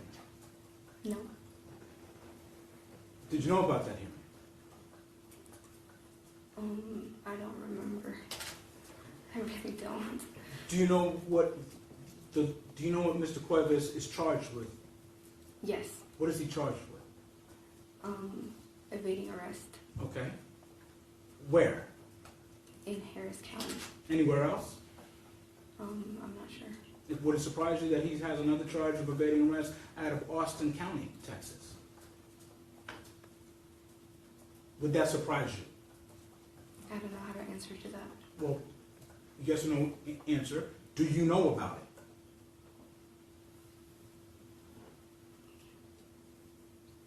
Yes. You do know about it? Okay. What are you going to do? Tell the judge, what are you going to do this time that you didn't do the last times? I don't understand your question. Okay, well, you've been married to him since he's been revoked at least once, right? Yes. But yet, here we are. So, my question is, what are you going to do differently this time that you failed to do the other times? I don't believe I failed to do anything. He didn't commit a crime. Okay. You don't think he committed a crime? I know he didn't because I was Okay. there. Okay. But you were there when he was evading the police officers in Sealy? No. Were you there when he evaded the police officers in Austin? Yes. Excuse me, in Houston? Yes. Now, you were interviewed by police officers that day, May 9th, 2020. 21, excuse me. I wouldn't say interviewed. You talked to them? Yes. Okay. And I'm talking about the people in uniform. Yes. Okay. And What's the relevance, Judge? Are you saying it's not relevant? I don't see any relevance, Judge. So the objection is relevance to what we're here for. Judge, I believe that she did testify that she talked to police officers when she was there, and I'm just trying to go into the things that they talked about during direct examination. Which counsel You said mean, was hearsay. You mean at the time of May 9th? Yes, Overruled. thank you. So you did talk to police officers on May 9th, 2021, the Yes. ones in uniform. Okay. And do you remember if they asked you for your identification? I think Yes. you said that. And did you give them that identification? Yes. Okay, and who did you say you were? Objection of relevance, Judge. Do you remember? What do you mean? I have my ID in me. Okay. Did you tell the police officers what you knew about Mr. Cuevas? No. I Objection don't of recall. relevance, Judge. You didn't? I don't recall. I was so scared. Okay, you don't recall, so it's possible that you did talk about Victor Cuevas. I don't think I did. Okay, but you don't remember. I was really scared. I was going through a panic attack, and they asked me if I I am wanted clear. an ambulance. Yes, ma'am, please. I asked the questions and you answer them, okay? Okay. Now, do you remember telling the police officers that you now currently live in Houston? Objection of relevance, Judge. What difference does it make where she lives? The same. Do you remember telling the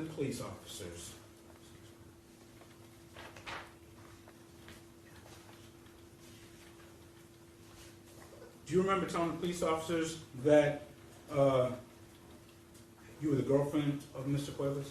Objection of relevance, Judge. The same. Well, it goes to credibility, Your Honor.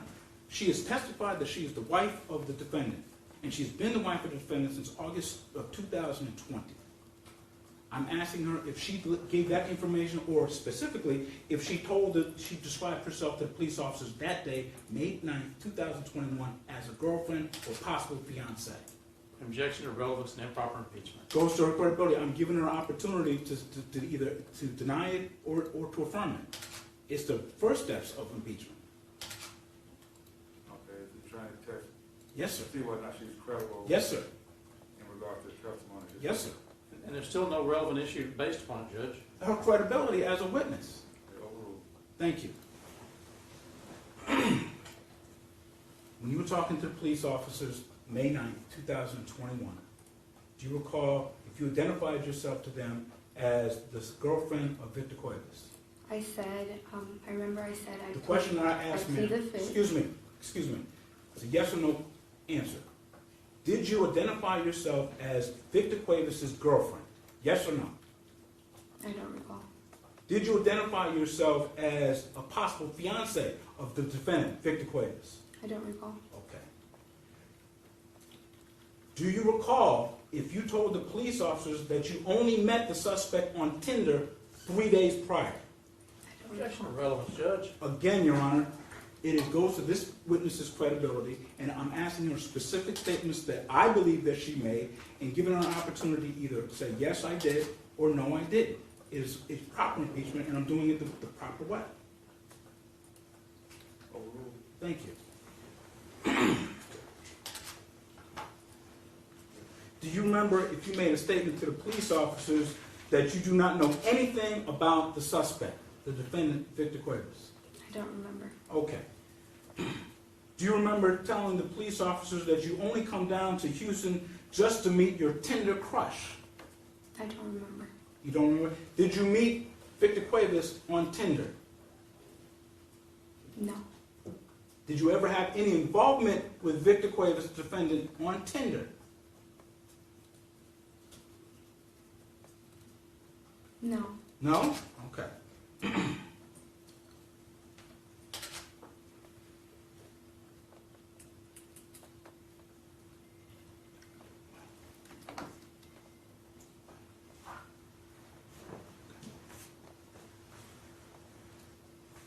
Do you understand? Oh. Do you understand it's important to tell the truth? Excuse me? Do you understand it's important to tell the truth, that you are under oath right now? Yes. Okay. What do you, when you and Victor are hanging out together, or you're telling somebody else about Victor, do you call him Victor? Do you call him Vic? I usually call him Vic. I'm sorry? Vic, Victor, my husband. Many names. Many names? Mm-hmm. Okay. You ever call him Nick? No. Okay. That's N-I-C. You never call him that? No. Okay. I pass the witness. Pass the witness, Judge. Oh, no questions. Step down. Objection, please go. Yes, Judge. Receive.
We're closed, Judge. Well, say for witnesses. Judge, at this point, we would just like the court to take judicial notice of the court's file in this case, and we'd like to also for you to take judicial notice of the Texas Health and Safety Code, Section 822.101, the definitions, please. That's health and safety code. Yes, Health and Safety Code. The Health and Safety Code, Sections 822.0101, specifically, Your Honor, the definitions. Okay. I will. I'll take kind of look at that. Judge, I have an objection to taking judicial notice of the file. This is a hearing in which the rules of evidence apply. Yes, that's true. Okay, so it's not proper for you to take judicial notice of the file, which will include pleadings and everything else. It's not evidence. It's not legal before you. It's improper, and I object to you taking judicial notice of the file because it's not evidence. Again, it's not Part proper. of the file, I thought he was speaking of the state's motion to revoke bond. Well, and that's fine too. That's just an allegation. and he's asking you to admit it into evidence by taking judicial notice of it, and it's not proper for you to do. I mean, I understand you know the pleadings that are before you, but it's not proper to take judicial notice of things that are not before you in evidence, which require the rules of evidence to be applied. So that's not proper to do, and I object to that. I don't have a problem with you taking judicial notice of the statute. Okay, that's fine. It is what it is, and it's not one way or the other. It is what it is. And I, other than the objection to the judicial notice of file, which is again not proper for this type of hearing. I would look at this statute before trying to dig at the offense report and what have you. I haven't made intention of doing that. I'm just going to go over the evidence that's presented in court and get it to court today. I'm just saying, as a legal objection, it's not proper for him to offer. So I object to it being offered into evidence, which is what he's done. It's not admissible, and it's not proper. So I object to that. I do not have a problem taking judicial notice of the contents of the statute that he has referred. Okay. Sustain your objection as to taking judicial notice of the entire file. All right. And I also ask you to take judicial notice of the evading arrest statute 3809, which of course has a component of lawful arrest and detain in it statutorily, as well as the requirements of Chapter 1401, 1403 of the Texas Code of Criminal Procedure, which are the exceptions to a warrant, which are non-existent in this particular case. Okay.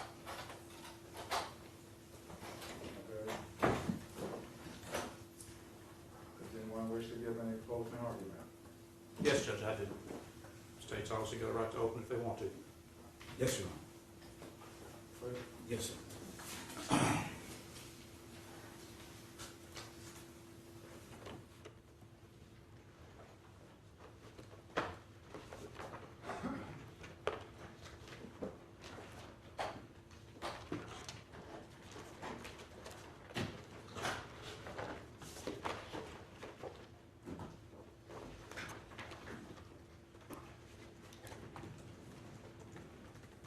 Judge, would you like me to stand? I haven't been before you. Do you want me to stand or remain seated? Or Most people saying.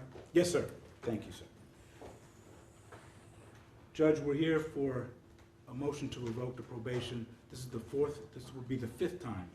Revoke the bond, excuse me, for this defendant. Again, Judge, counsel is testifying to facts not in evidence. I ask him to limit his argument to what is in evidence. This is for an evading arrest. But what I think gets lost a lot of times in this case and in this matter is that we're here for an underlying case of murder. A murder that occurred in 2017. We've heard a lot about about a tiger. We've heard we've heard a lot about a lot of things. But what we haven't heard about is Mr. Omubade. Omubade. That's the name of the Objection. That's not a legally relevant argument in this particular situation. Only thing is, has he violated bond conditions or not? He hasn't been found guilty of anything, and that's not relevant at this time. The underlying charge is always going to be. I understand that, but that's not the issue. Whether or not, anything about the deceased in this particular case has nothing to do with whether or not he violated the bond conditions or not. It's not legally relevant to this hearing. The court doesn't determine what is relevant and not relevant, Your Honor. Thank you. I'm sorry that defense counsel doesn't like to be mentioned. Judge, I object to sidebar, and you sustained the objection. Thank you, Judge. Your Honor, I'd like to make it clear what the issue is with the state. Bail hearing, bond hearing, is intended to ensure the defendant's present at trial and to ensure the community and the victim's safety during the pendency of the proceedings. Those 2 points, excuse me. What the state is focused on in this hearing is the second part of that. I think that the record will reflect that the defendant has always been in court and at the settings that they have. The issue that the state has is dealing with the danger to the community and the safety of the victims of the community.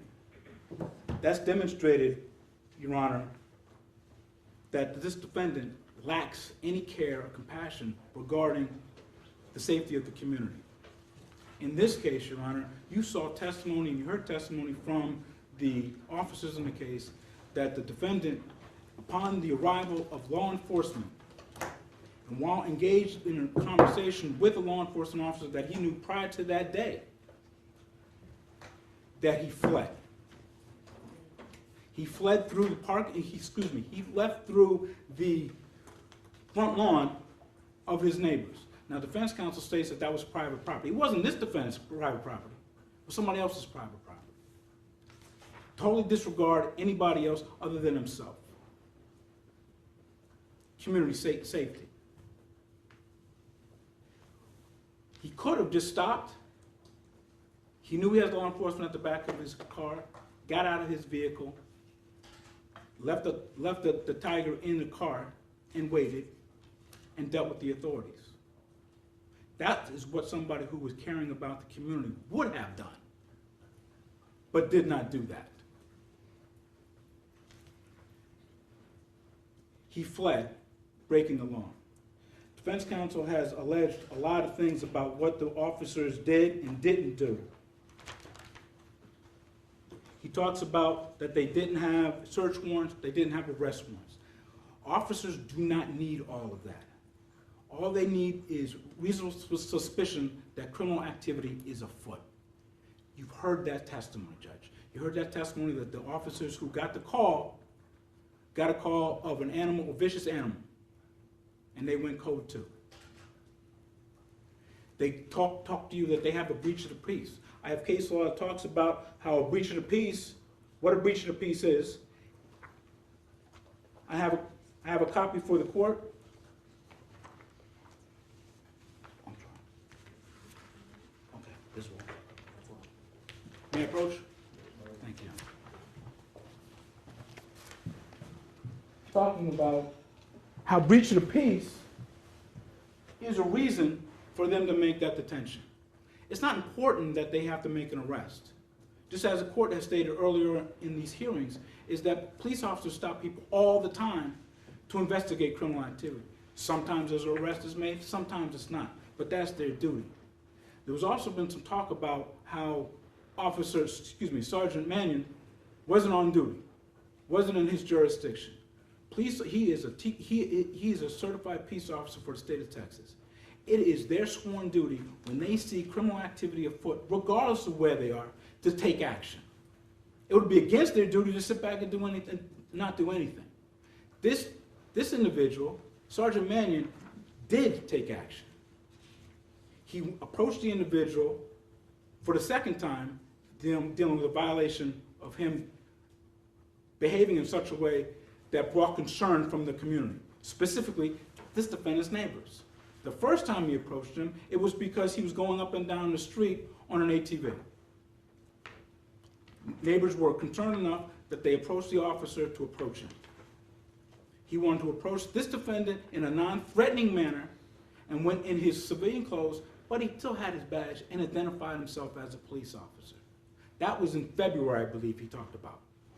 Identified himself then as a police officer and told him to knock it off. That in and of itself would be a violation. Then he comes back when we have this tiger situation. And he's out there and he's got the tiger at gunpoint.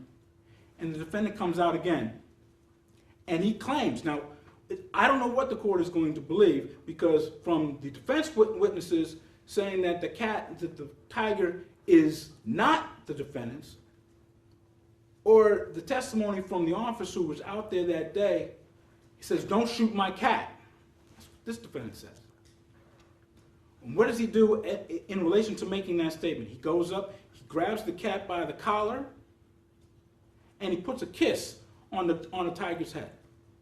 Now I submit to the court that there's some prior knowledge with that cat. Now, public safety. That wild animal is out in the neighborhood. People have seen it. People have called the police. It is all over the news. They're concerned. The only person that is not concerned is a defendant, because he doesn't care about public safety. The second prong of what you can revoke his bond for. All the officers need to make a detention, Your Honor,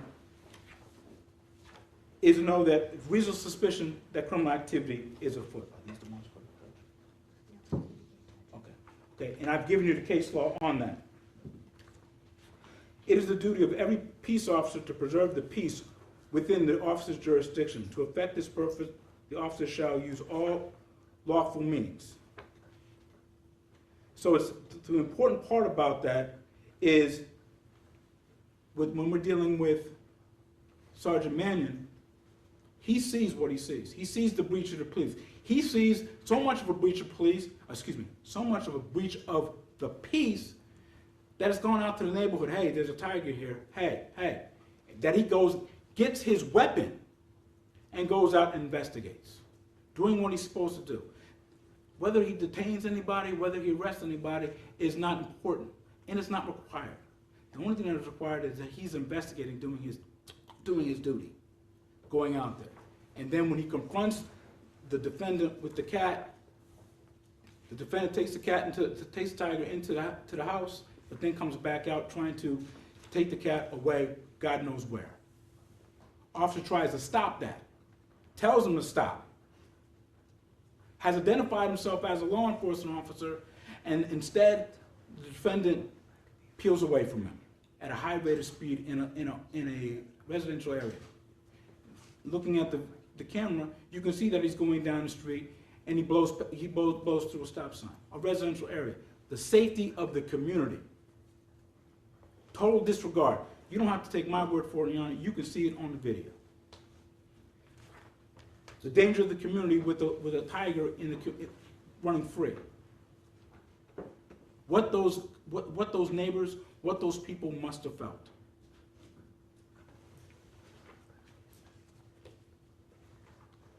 The safety of the community, Your Honor.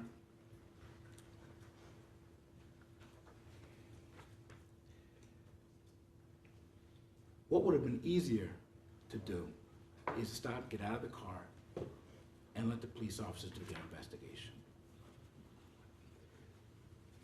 Defense counsel will have you believe that, hey, we didn't see the police officers there. We didn't know that they were coming.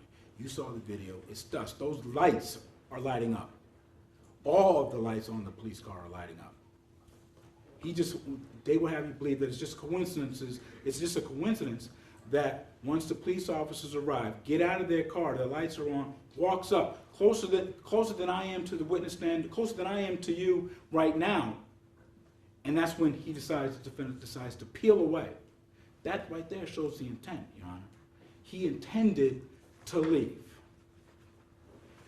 Your Honor, I understand that we're not talking about any other cases, but this is not the first evading arrest of this defendant. And I bring that up to the court because, again, this crime is not unfamiliar to this defendant. It's not unfamiliar to this defendant in a bail hearing, in a bond hearing. Evading arrest. That goes to his intent. He knows what he's doing is, one, against the law, and two, is a violation of his bond conditions. He intended to evade the police officers by speeding. We'd ask, Judge, that the actions that you see from the defendant clearly show his intent to evade the police officers. It shows his disregard for the safety of the community, both in having the cat out there, having the tiger out there, secreting the cat away, speeding at a high rate of speed through a neighborhood, disregard of the safety, and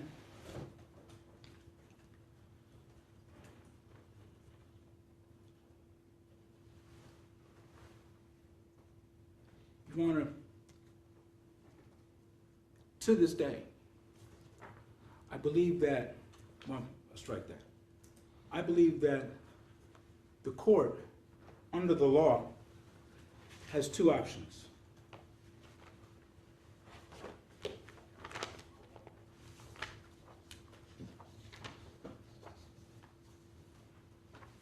May I approach, Your Honor? I believe you have the option of granting a no bail on this defendant. In order to give no bail, Your Honor, under Neerschwasser, in order to be in compliance with the Texas State Constitution, 4 things have to take place, and I believe that they have. 1, the defendant must be indicted for a felony and be out of jail on bond. We have that. 2, a defendant must then be accused of committing, while on bond, a felony less than capital in this state. We have that. Charge is evading arrest with a vehicle, a third-degree felony, the punishment range of 2 years to 10 years, and a fine not to exceed $10,000. 3, defendant must have been arrested on the accusation of that evading arrest. We have that as well. 4, a district judge must hold a hearing within the state and the state must show substantial evidence of the defendant's guilt on the felony of evading. I believe that we've done that. And the district judge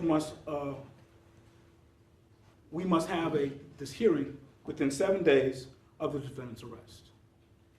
We have that. I believe that we have satisfied those requirements for the judge to return a decision of no bail for this defendant. Now, under that, some of the case law states that we have a 60-day window before we need to readdress the no bond issue. If the judge is inclined to go that direction, this is a 2017 murder case. It is time that we get on down the road with this case. If the court is inclined to grant no bond, then I would ask that they grant no bond, and within that 60 days, or at 60 days, let's set this case for trial. We have the safety of the community is at stake. This defendant disregards the community safety. There is no reason to believe that if he's let out this time again, after the 4 prior times, that he's going to do anything different than what he's done now. And we have the trial. And we move on down the road. Last time, you judge, this case was in a different court with a different judge. Last time we were before the Honorable Judge Shoemaker at the last hearing, and that was back in November 2020. At that, we were dealing with the underlying violation of evading again. At that hearing, I asked the bond that was at that point at $35,000 raised it was raised to $125,000. I asked, the state of Texas asked that this person's bond, after being revoked at that point 3 times prior, raised to $500,000. Judge Shoemaker sought to raise the bond to $125,000. Now let me speak about the $125,000 briefly, Your Honor.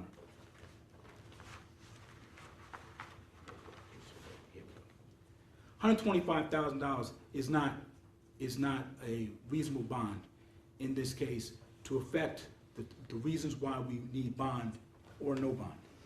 The reason why I say that, Judge, is because back in August 25th, 2017, $125,000 was set. Defendant was revoked on January 26, 2018. $125,000 stuff that's not evidence before the court. It's not relevant. It's relevant. That was part of the motion. Yes. Well, just because it's part of the motion, we had evidence before you. There's no evidence of this. Now, he had his opportunity to put evidence on about this. He chose not to. It's not evidence before you. It's not. Judge, I'm asking you in the alternative to set a bond of $500,000, and I'm giving you reasons.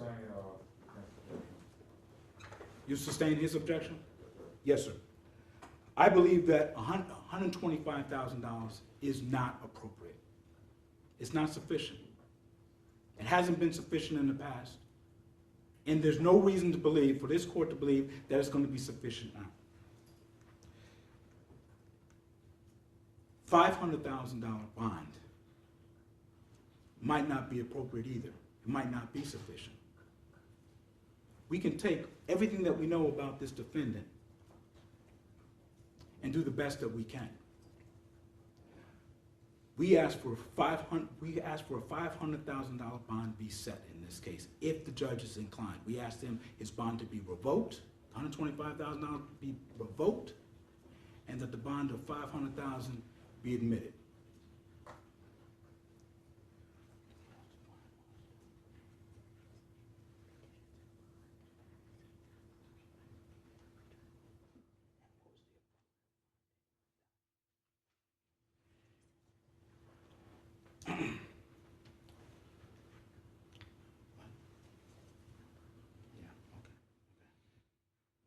We know everything that we know about Mr. Cuevas. He keeps showing us that he has a total disregard for the public safety. A total disregard. Your Honor, I will close with the last bit of evidence that we know about the total disregard. Where is the tiger now?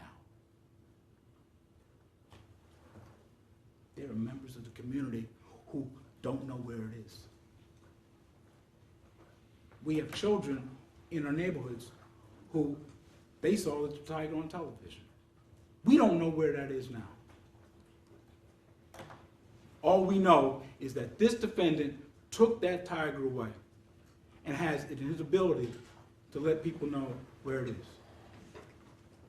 The young lady who Judge is testified. again arguing outside the record. There's no evidence before you about where's the tiger and everything else. I tried to put that before you. $500,000, Your Honor. I think that is, or a no bond.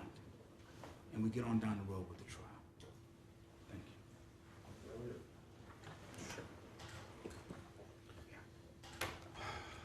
you.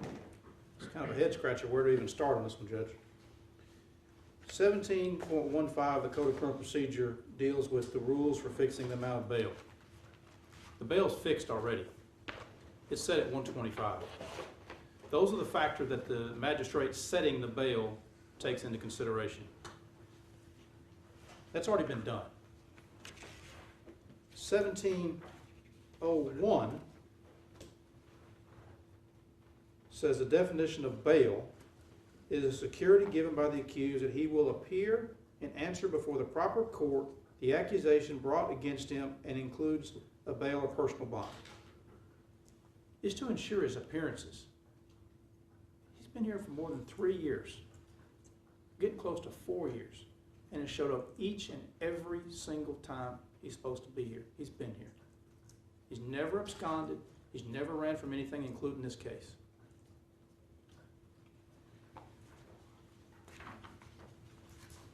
The state wants to tell you, where is the tiger? We tried to tell you about the tiger. We did think it's important, but I can tell you this, because you didn't let it into evidence, so I can't really go too much into it, but I can tell you this. If he's locked up, there's no way he can get and help get the tiger. We all want to help get the tiger, but he can't do that locked up. The state brings you some cases, or a case. They want to bring you this Neuenswanger case here. And they want to say, oh, give him a no bond, but then they quickly retreat from that because they, I think the evidence. Objection, Your Honor, there was no retreating.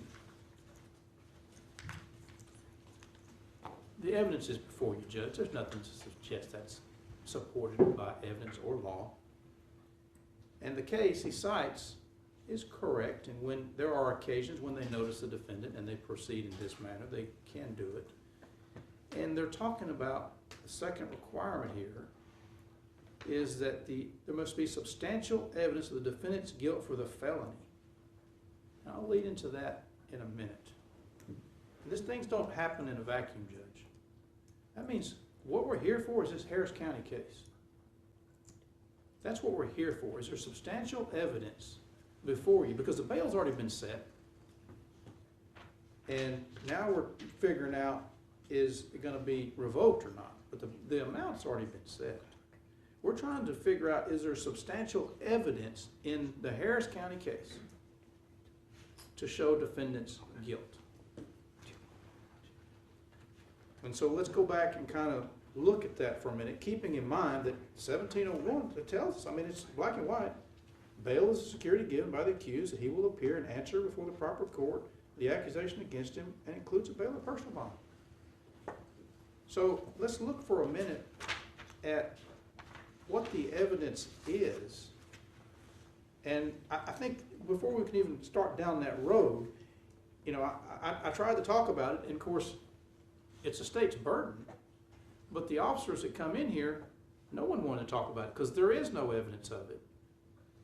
And, you know, Officer Wynn actually kind of got the closest to it, and when I kind of pushed him on it, what he ultimately said was, I didn't observe a violation of law. I didn't observe any traffic. It was on private property. No.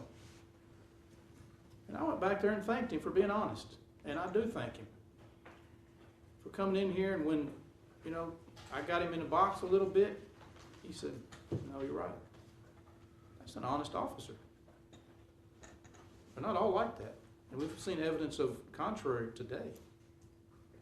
But 1403 of the Code of Criminal Procedure says any peace officer may arrest without a warrant persons, as applicable potentially in this case, persons found in suspicious places under circumstances which reasonably show such persons have been guilty of some felony.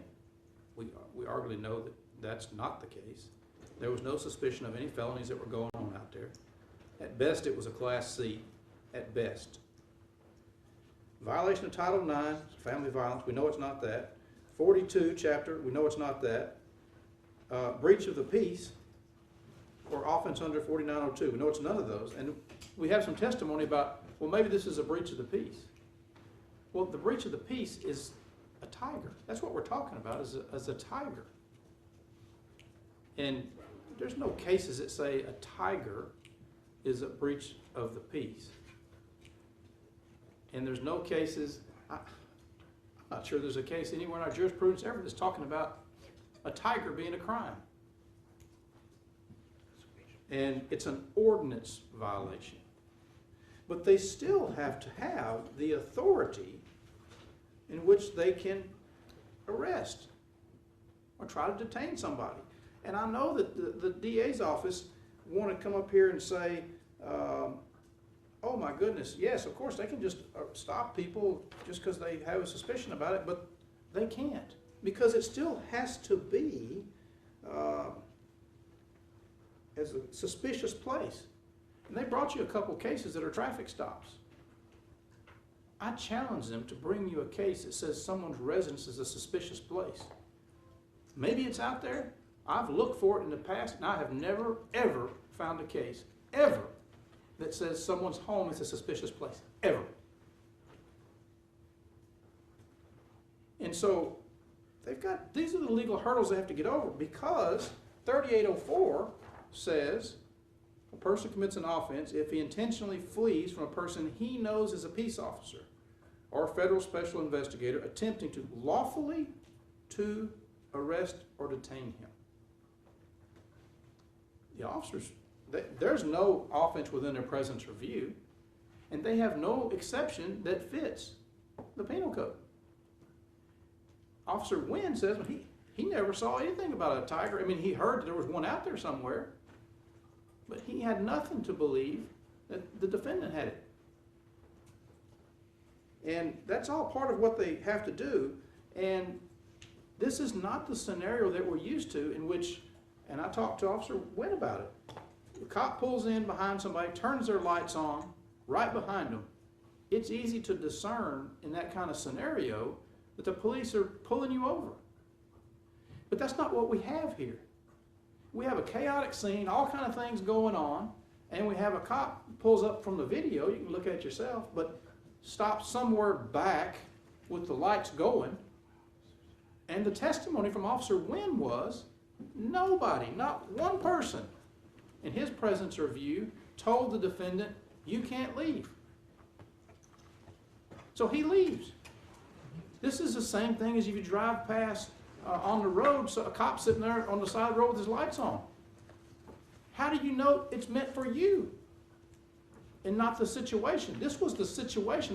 There's no way to discern whether this was the situation. I mean, no one told him, Victor, you can't leave. This is, you can't leave. And even if it was illegal, that's a separate question, the legality. But I'm talking about now the knowledge that the cop was telling him, you can't leave. And 3804 requires it. He must know. A person he knows a peace officer. First off,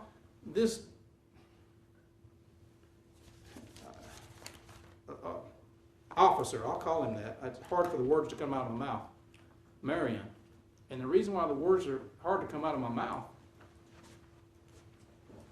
we hear testimony that he says, I didn't drink at all. And then we hear testimony he was drunk. Not only on this occasion, but other occasions too. And what does he do, Judge? I mean, this is offensive to the worst degree and should be offensive to the court as well. He comes into this court sponsoring a piece of evidence, says it's true and correct. And when I start asking him about it, starts fishtailing. I can't see it. I can't tell. I can't read it. Meanwhile, he knows all good and well what he did. He tampered with evidence, Judge. He admitted it. He cut precious time out of that tape. And he presented it as true on such a minute detail that even he tried to deny in court he couldn't see it. Not only is he dirty, he brought bad evidence before you and kept his mouth shut. It's not okay. It's not okay at all. Because the scenario presented by this officer, you're going to have to choke a little to say it, is that there was only 12 or 14 seconds by the timestamp. And if you look at the timestamp, the officer, from what he presented, would like you to believe that it is 12 seconds. Is the only time in between the defendant's car and HPD hot on his trail. And the chase was on, and they knew there was a cop. And then once we get to Officer Wynn says, actuality, I didn't tell him, nobody told him he couldn't leave. Actuality, on the first street, there was never a time when I was directly behind him with my lights on. On the second street, never a time when I was directly behind him with the lights on. On the third street, I didn't even travel down that. But yet, defendant's ESP is supposed to know that's meant for him? And then this officer, Marion, again, I'm having trouble saying it, presents a piece of evidence in a court of law under sworn testimony and says, Judge, it's just 12 seconds. Police are hot on his tail. He's evading. And only because we noticed a very fine, minute detail and had to push him hard to get it, do we learn, oh, there was another 12 seconds. And it's a very much different deal, Judge. If you're supposed that the police are 10 or 12 seconds behind you versus 25 seconds, that's eternity. This cop knew it. He admitted to tampering with it. He intentionally cut it out. I'm not speculating about it. He admitted it. He intentionally cut it out for some purpose of just, I was just going to show that the car turned left. Judge, he's supposed to be a sworn officer of this court too. And he lied to all of us, including the system and you. And lie is a hard word, Judge. He tampered with evidence, put it before you, kept his mouth shut, didn't tell the DA, didn't tell you, didn't tell me, presented it as the cops were hot on his tail. It's not okay, and it's wrong, and it's criminal. And it happened in your courtroom in front of you.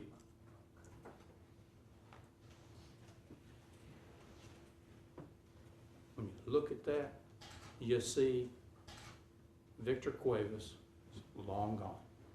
Cops are not at him, not one time on the same street are they there. His wife told you what she told him, get the cat to safety. Why? Because this same drunk cop perjured evidence in front of you was going to shoot and kill a cat. This is all relevant. This is what they're asking you to believe is substantial evidence of defendant's guilt. These are all problems. They're insurmountable. Officers of the court, Judge.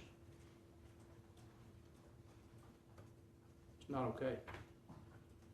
And that's the wart. And it's not a wart. That's an insurmountable mountain in itself. It's an insurmountable mountain in itself that the defendant was not told by anybody you couldn't leave.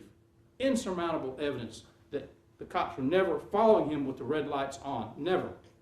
Insurmountable evidence that the cop manufactured evidence, sworn to it under oath, and probably never get to hit this witness stand again, ever, in this or any other case related to it. Insurmountable evidence that the defendant did not in any way commit the offense of evading arrest. Insurmountable evidence that there was no legal authority to stop him. None. Or detain him. None. This wasn't a traffic stop. They have to show us a suspicious place at his home. Never been supported to my knowledge, ever under Texas case law. Ever. Someone's home is not a suspicious place. Ever. Maybe someone can show me a different case, but I've never seen it.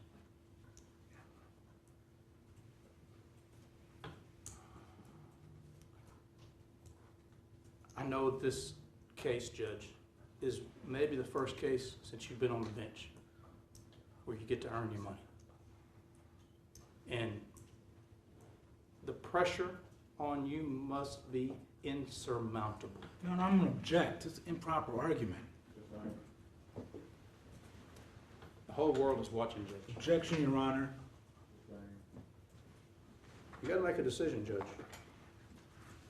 And the decision can be one driven by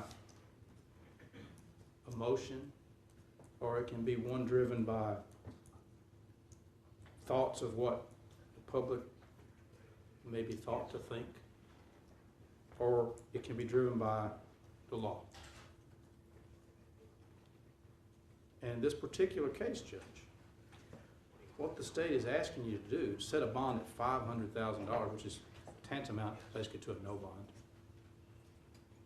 Because I'm not sure there's a bondsman in Fort Bend County that even has the financial resources to even post that bond. So it's tantamount to a no bond.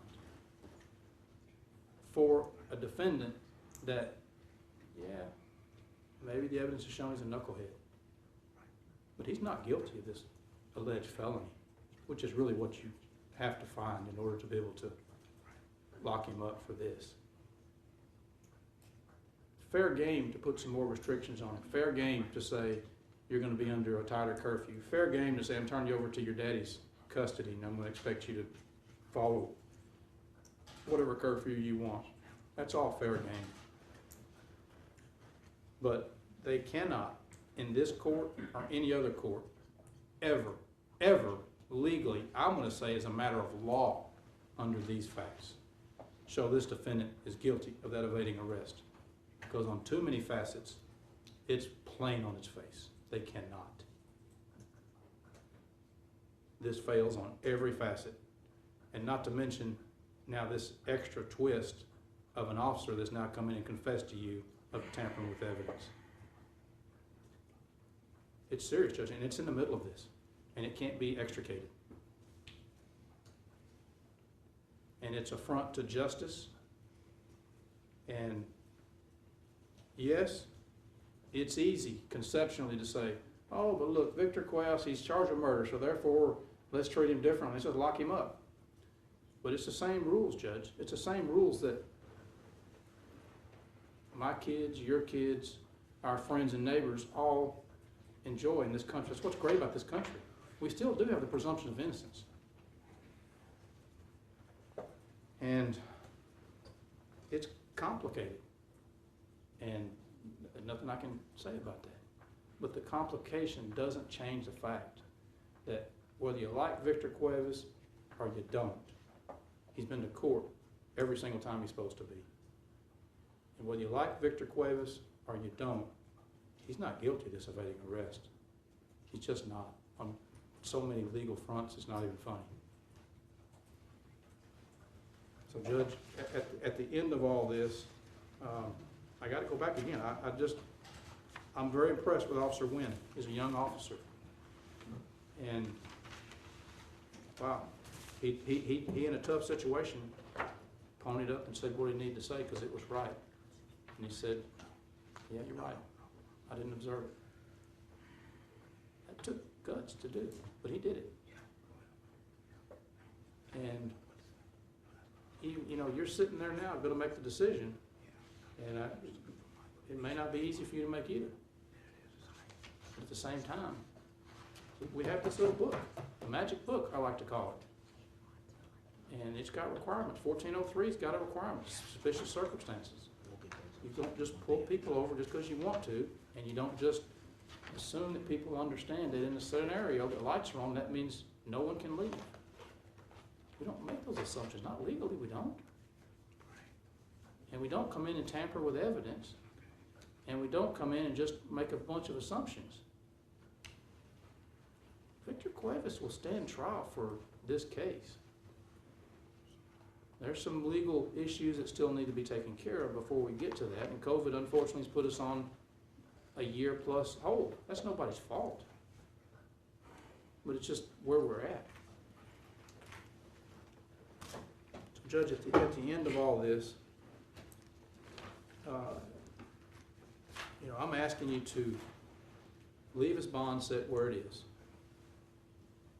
Don't revoke it, because the state hasn't proven to you that he's guilty of this or any other underlying felony that they've alleged, which is the Harris County case. He's never been convicted of anything.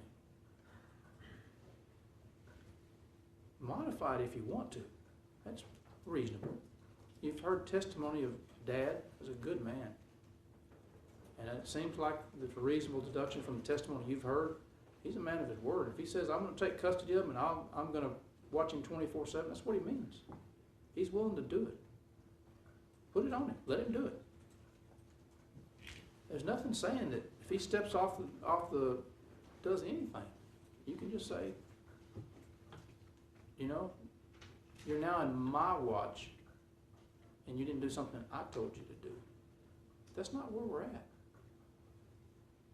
And they still have got to show this Harris County case. They just can't do it. They cannot do it.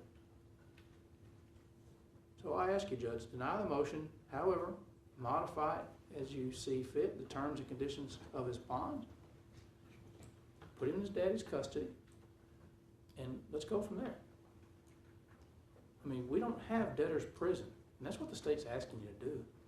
They're asking you to lock him up just because he didn't have the money to make a big bond and get out.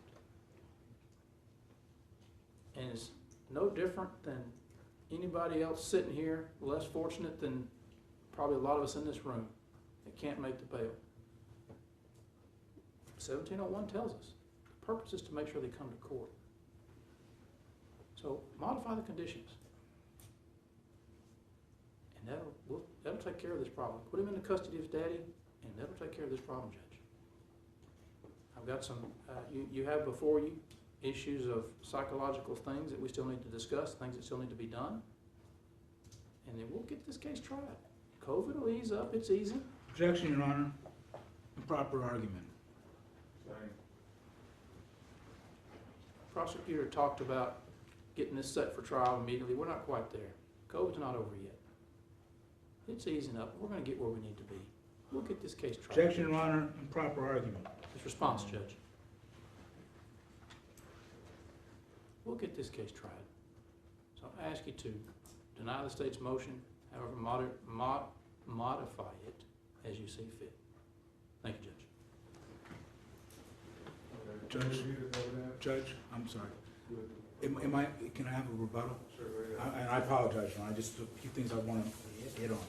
Judge, on the Texas Constitution, Article 1, Section 11B, Judge, you only have to find out a preponderance of evidence that the conditions and that the defendant is a community risk. Defense counsel doesn't want to talk about that second issue that we deal with bond revocations. He only wanted to talk about the defendant being here. Counsel stated that he doesn't know any case law which talks about a tiger being a breach of the peace. I'd invite the court to take a look at that Turner case that we provided in those definitions and I think that you will find Tiger in there.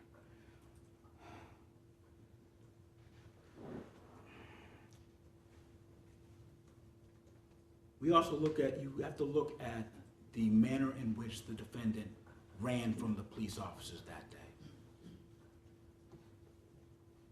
You can look at that for yourself, Judge, and determine the intent of the individual, of the defendant, in his actions. And leaving when the police officers are there, with the marked police officers get there, peeling out over the yard of somebody else, not his. Judge, the officers do not need to have a specific part of the penal code for what they think is going on to investigate. They only need to have reasonable suspicion that criminal activity is afoot. They don't need to say, oh, this is exactly in the book what it is. That's not the standard. And that's what defense counsel will have you believe. This case is not only about the evading. It is also about his violations of his curfew, which you heard from Mr. Patterson. You also heard about the violations that he saw with the GPS. Those are also reasons why we're here. It's not that it's not that the officers had to arrest him or effectuate an arrest, but detain him. Sergeant Mannion. Defense counsel wants to smear his name.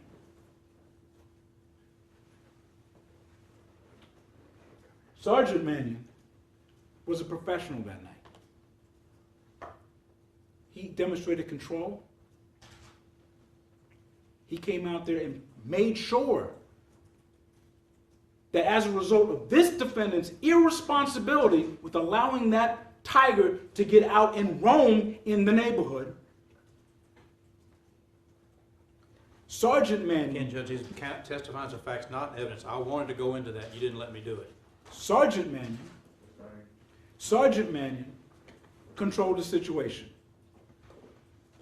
Sergeant Mannion did what he was supposed to do. Sergeant Mannion did not tamper with any evidence. Sergeant Mannion was asked if he had video of the incident, and he gave that. And he shortened it so as not to waste time.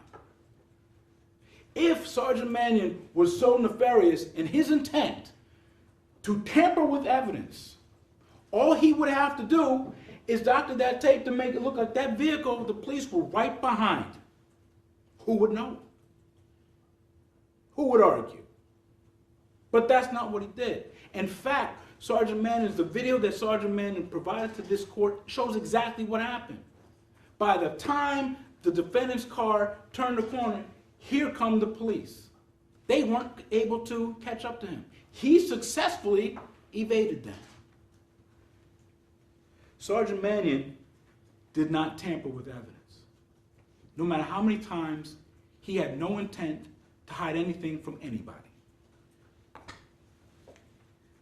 We are here because of the irresponsibility and the failure to abide by the rules of the court of the defendant, and that's it. It is not up to anybody. Defense counsel kept saying, nobody told me to stop. Nobody did this. He is 26 years old. This is not his first evading. When are we going to hold this defendant accountable for this defendant's actions? We'd have for $500,000 or a no bond be issued. Thank you. Okay, let me take a look at what I have here. And I will make a decision before we do that.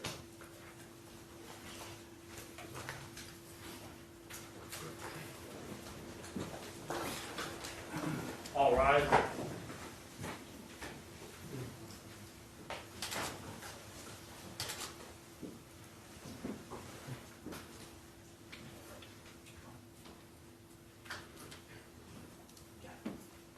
Have a seat, thank you.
Okay, defendant can remain standing.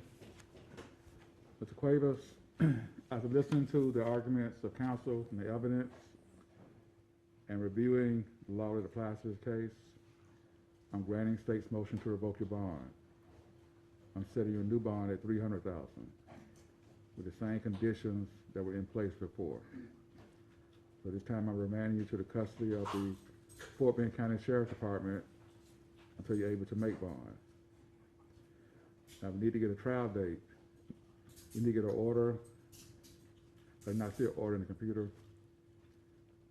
And we need to get a trial date. This case has been pending since 2017. That's over 4 years. We have a date available for December, I think it's December 8th. If the state and defense will get with Ms. Shipley and sign up for that date and get a 2-week out pretrial conference date in case any issues come up. So this hearing is adjourned. Judge, before we close, you notice that the condition of bond paperwork that you have, the way it's worded is iffy, and we have suggested new forms with better terminology, approved by the probation department, and we'd ask that you take a look at that and consider using the new forms. Okay, do you intend to file it? You want me to look at it now? I'm sorry? You want me to look at it now? Yes, sir. Good, please.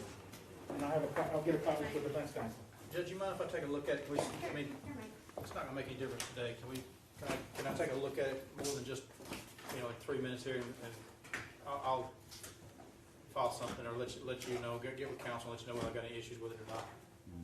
Compare it to the conditions that's already there and line up the conditions that he has with the conditions that are here and see. It may not, it may be fine, I don't know, but I'd like to look at it. Well, I'm just looking at it now.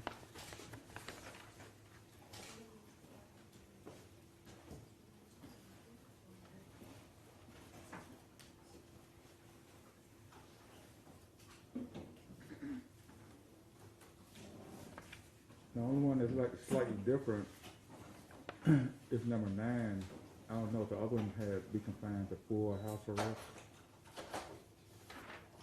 except to visit his attorney, appear in court, or report to Fort Bend County Pretrial Services. That was not a condition before he had a 10 to 7 curfew. Yeah.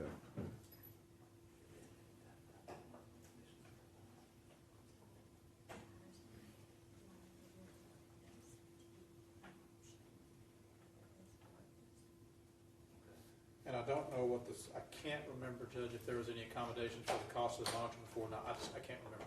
I need to go look at it.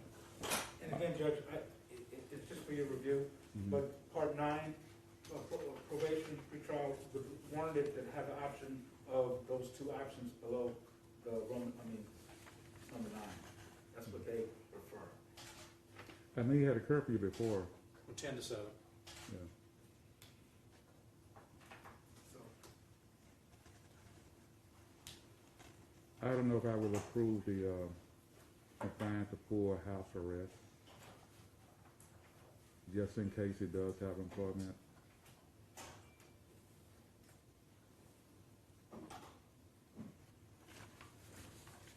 Well, all the others,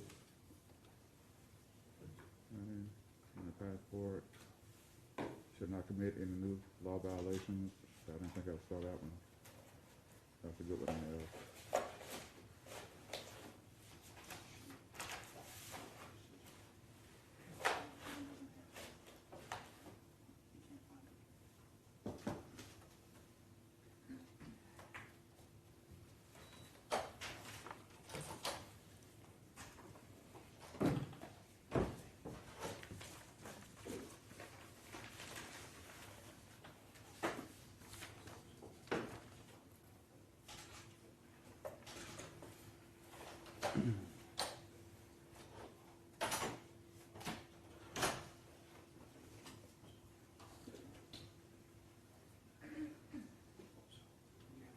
Now, I'll be willing to initial off on all of them except for the full house arrest. yes, sir. And we'll keep the same curfew we had before.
Judge. Yes, sir. Thank you. Thank you, Your Honor. All right, I'll see you.